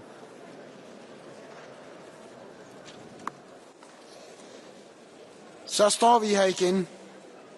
Endnu en gang ser vi et forsøg på at udvande nødvendig klimalovgivning. Det vil straffe de firmaer, der har satset på elbiler, og svække tiltroen til EU-politikken. Når man hele tiden udvander og udsætter de grønne initiativer, hvorfor skal man så investere i at leve op til kravene?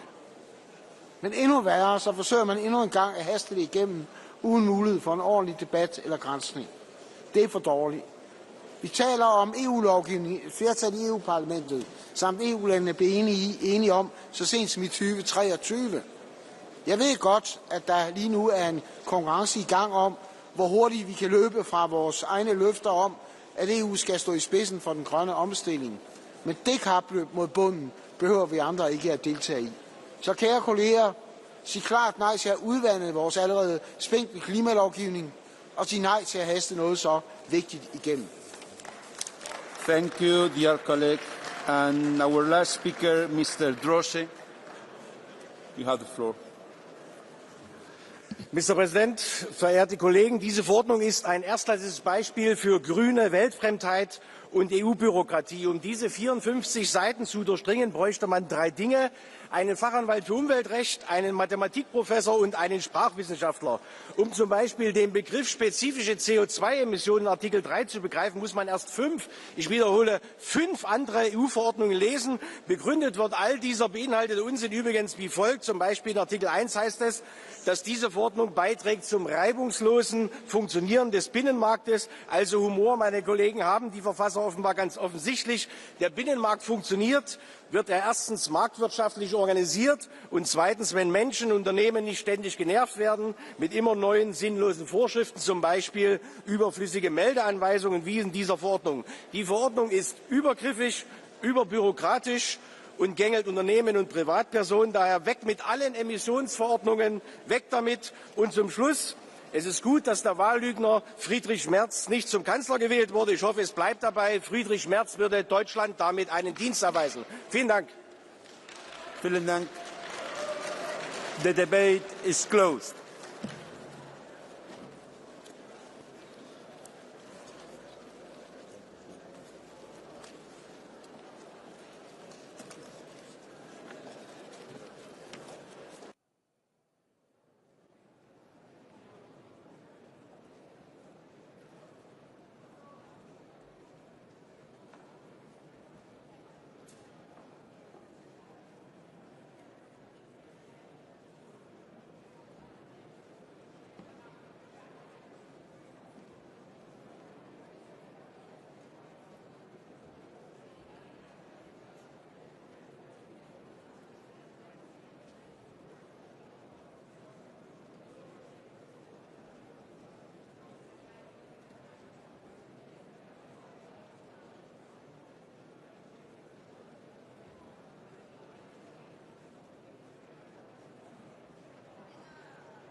Bien.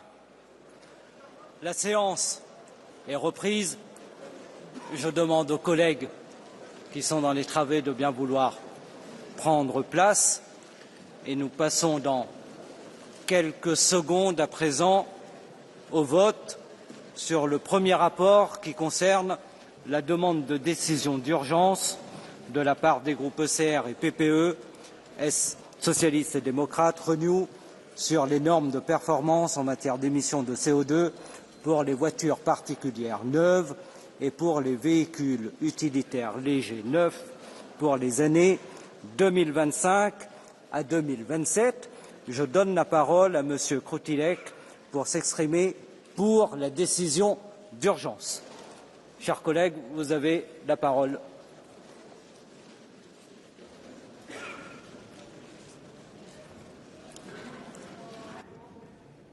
It work? Yeah. Thank you. Mr. President, dear colleagues, the targeted amendment to Regulation number 631 from 2019, published on 1st of April, introduces urgently needed compliance flexibility for manufacturers of new passenger cars and light commercial vehicles for the next few years.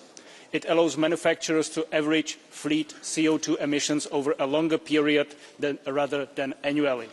In light of the relevance of the amendment and the need to provide immediate solution to the need of the European automotive sector, the ECR Group calls for application of the urgent procedure under Rule 170, paragraph 6, and the swift adoption and implementation of the proposal.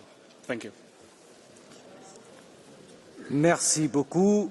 Nous passons à présent au vote sur la demande de décision d'urgence. Qui est pour? Qui est contre? Qui s'abstient? Adopté. La demande de décision est approuvée et le vote aura lieu le jeudi 8 mai. Les délais seront les suivants. Pour les amendements, mercredi 7 mai à 13 h et vote par division et vote séparé, mercredi 7 mai à 19 h. Nous passons à présent à la demande de décision d'urgence de la part de la commission Envie sur le statut de protection du loup.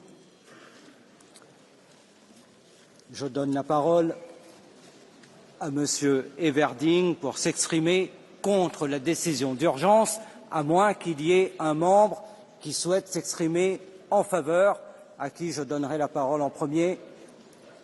Y a-t-il une demande pour? Non. La parole est à Monsieur Everding.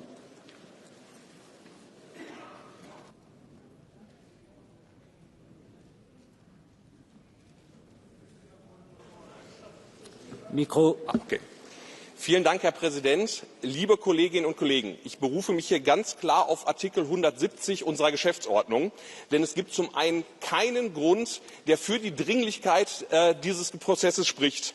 Und zum anderen liegt die Zuständigkeit gemäß Artikel 19 der Habitatsrichtlinie ganz klar beim Rat und nicht beim Parlament. Kann es vielleicht sein, dass in einigen Köpfen hier der Gedanke entstanden ist, dass damit geliebäugelt wird, dass die strengen Vorgaben, die Artikel 19 der Habitatsrichtlinie fordern, eben die Einstimmigkeit, dadurch umgangen werden sollen, dass hier durch eine einfache Mehrheit der Schutzstatus abgesenkt werden soll? Die Wissenschaft ist sich absolut klar einig. Die Erholung des Wolfes ist nach wie vor fragil. Und bevor man auch nur ansatzweise darüber nachdenkt, den Schutzstatus einer Schlüsselspezies zu senken, muss der Erhaltungszustand erst einmal wissenschaftlich bestätigt werden.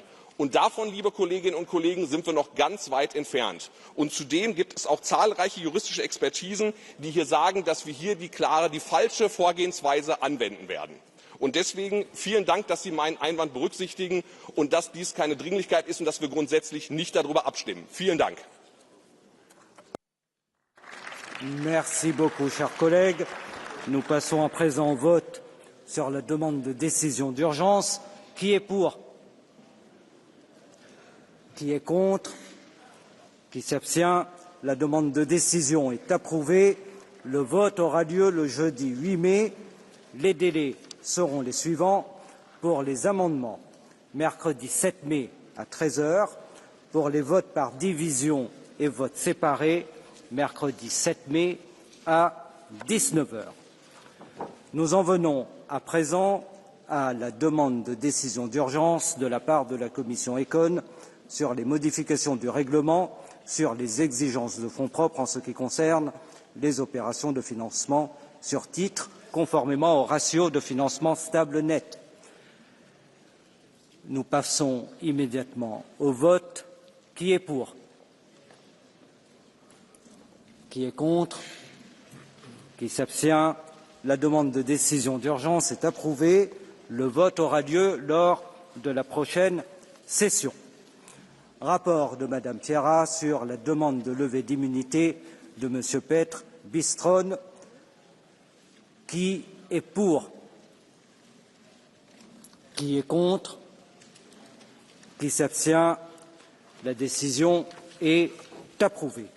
Rapport de Madame Thiera sur la demande de levée d'immunité de Petras Grajoulis. Proposition de décision. Qui est pour? Qui est contre? Qui s'abstient? Adopté. Nous en venons à présent au rapport de M. Jalimas sur la demande de levée de l'immunité de Gregors Braun. Qui est pour? Qui est contre? Qui s'abstient? Adopté. Rapport de M. Gozzi sur l'instrument pour le développement et la croissance des régions frontalières Bridge for EU. Je donne la parole à notre rapporteur, M. Gozzi, pour 2 minutes.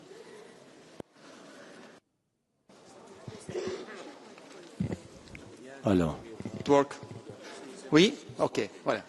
Alors, je recommence. Merci, Monsieur le Président. Alors que nous clôturons notre deuxième lecture du règlement Bridge for You, un pont pour l'Europe, nous franchissons la ligne d'arrivée d'une négociation de 7 ans sur un instrument visant à lever les obsolètes murs bureaucratiques qui entravent la vie de 150 millions de citoyens, les citoyens qui vivent dans une région frontalière à l'intérieur de l'Union européenne. Permettez-moi, Monsieur le Président, de saisir cette opportunité pour vous remercier personnellement de votre soutien indéfectible en tant qu'ancien président de la Commission du développement régional, ainsi que de remercier les rapporteurs fictifs et tous les groupes politiques pour leur confiance, leur approche constructive et leur engagement actif. Ces règlements peuvent véritablement changer la donne en renforçant la coopération transfrontalière régionale et en libérant le potentiel des projets européens ainsi que leur impact sur nos territoires. Chers collègues, voici l'Europe des solutions concrètes pour tous, celles que nous défendons ici ensemble dans ce Parlement. Merci. Bravo. Merci beaucoup, cher rapporteur, pour votre travail sur ce rapport. Je n'ai pas reçu d'amendement ni de proposition de rejet de la position du Conseil. La position du Conseil est donc réputée approuvée et l'acte est ainsi réputé adopté. Rapport de M. Fernandez sur le champ d'application des règles applicables aux indices de référence et certaines obligations d'information. Je n'ai pas reçu d'amendement non plus, ni de proposition de rejet de la position du Conseil. La position du Conseil est donc réputée approuvée et l'acte est ainsi réputé adopté. Rapport de Mme Tinagli sur les statistiques européennes du marché du travail concernant les entreprises. Pas d'amendement ni de proposition de rejet de la position du Conseil. La position du Conseil est donc réputée approuvée et l'acte est ainsi adopté. Nous en venons au rapport de M. Jaroubas sur le règlement sanitaire international. Nous votons sur l'approbation par appel nominal. Le vote est ouvert.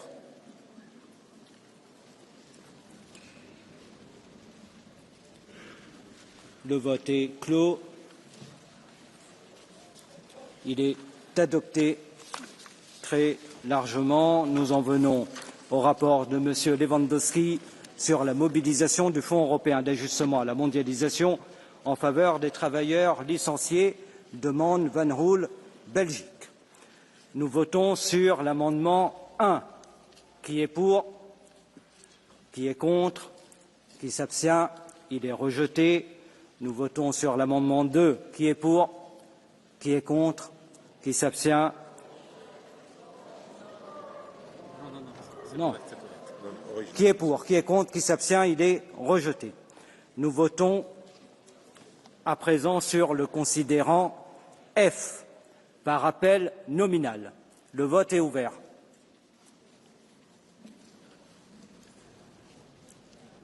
Le vote est clos. Il est adopté.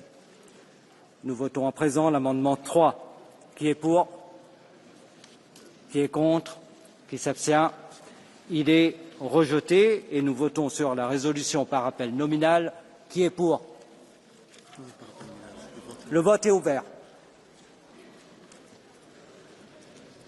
Le vote est clos. Il est adopté.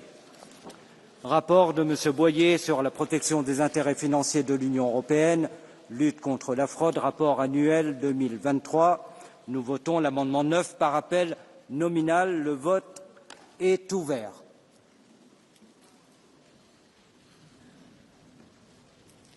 Le vote est clos.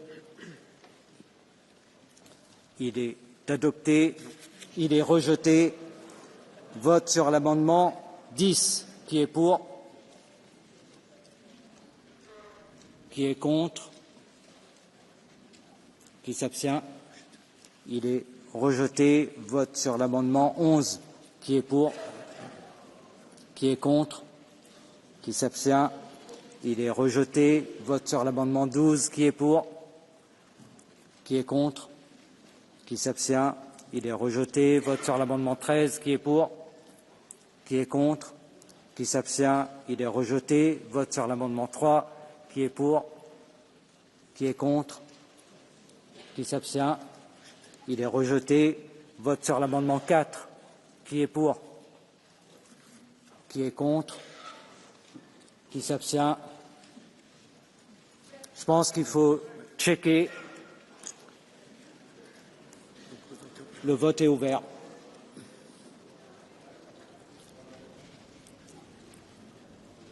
Le vote est clos. Il est adopté. Vote sur l'amendement 5. Qui est pour? Qui est contre? Qui s'abstient? Il est adopté. Vote sur l'amendement 1. Qui est pour? Qui est contre? Qui s'abstient? On va checker et ouvrir le vote. Le vote est ouvert. Le vote est clos. Il est rejeté. Nous votons donc sur l'amendement 19. Qui est pour? Qui est contre?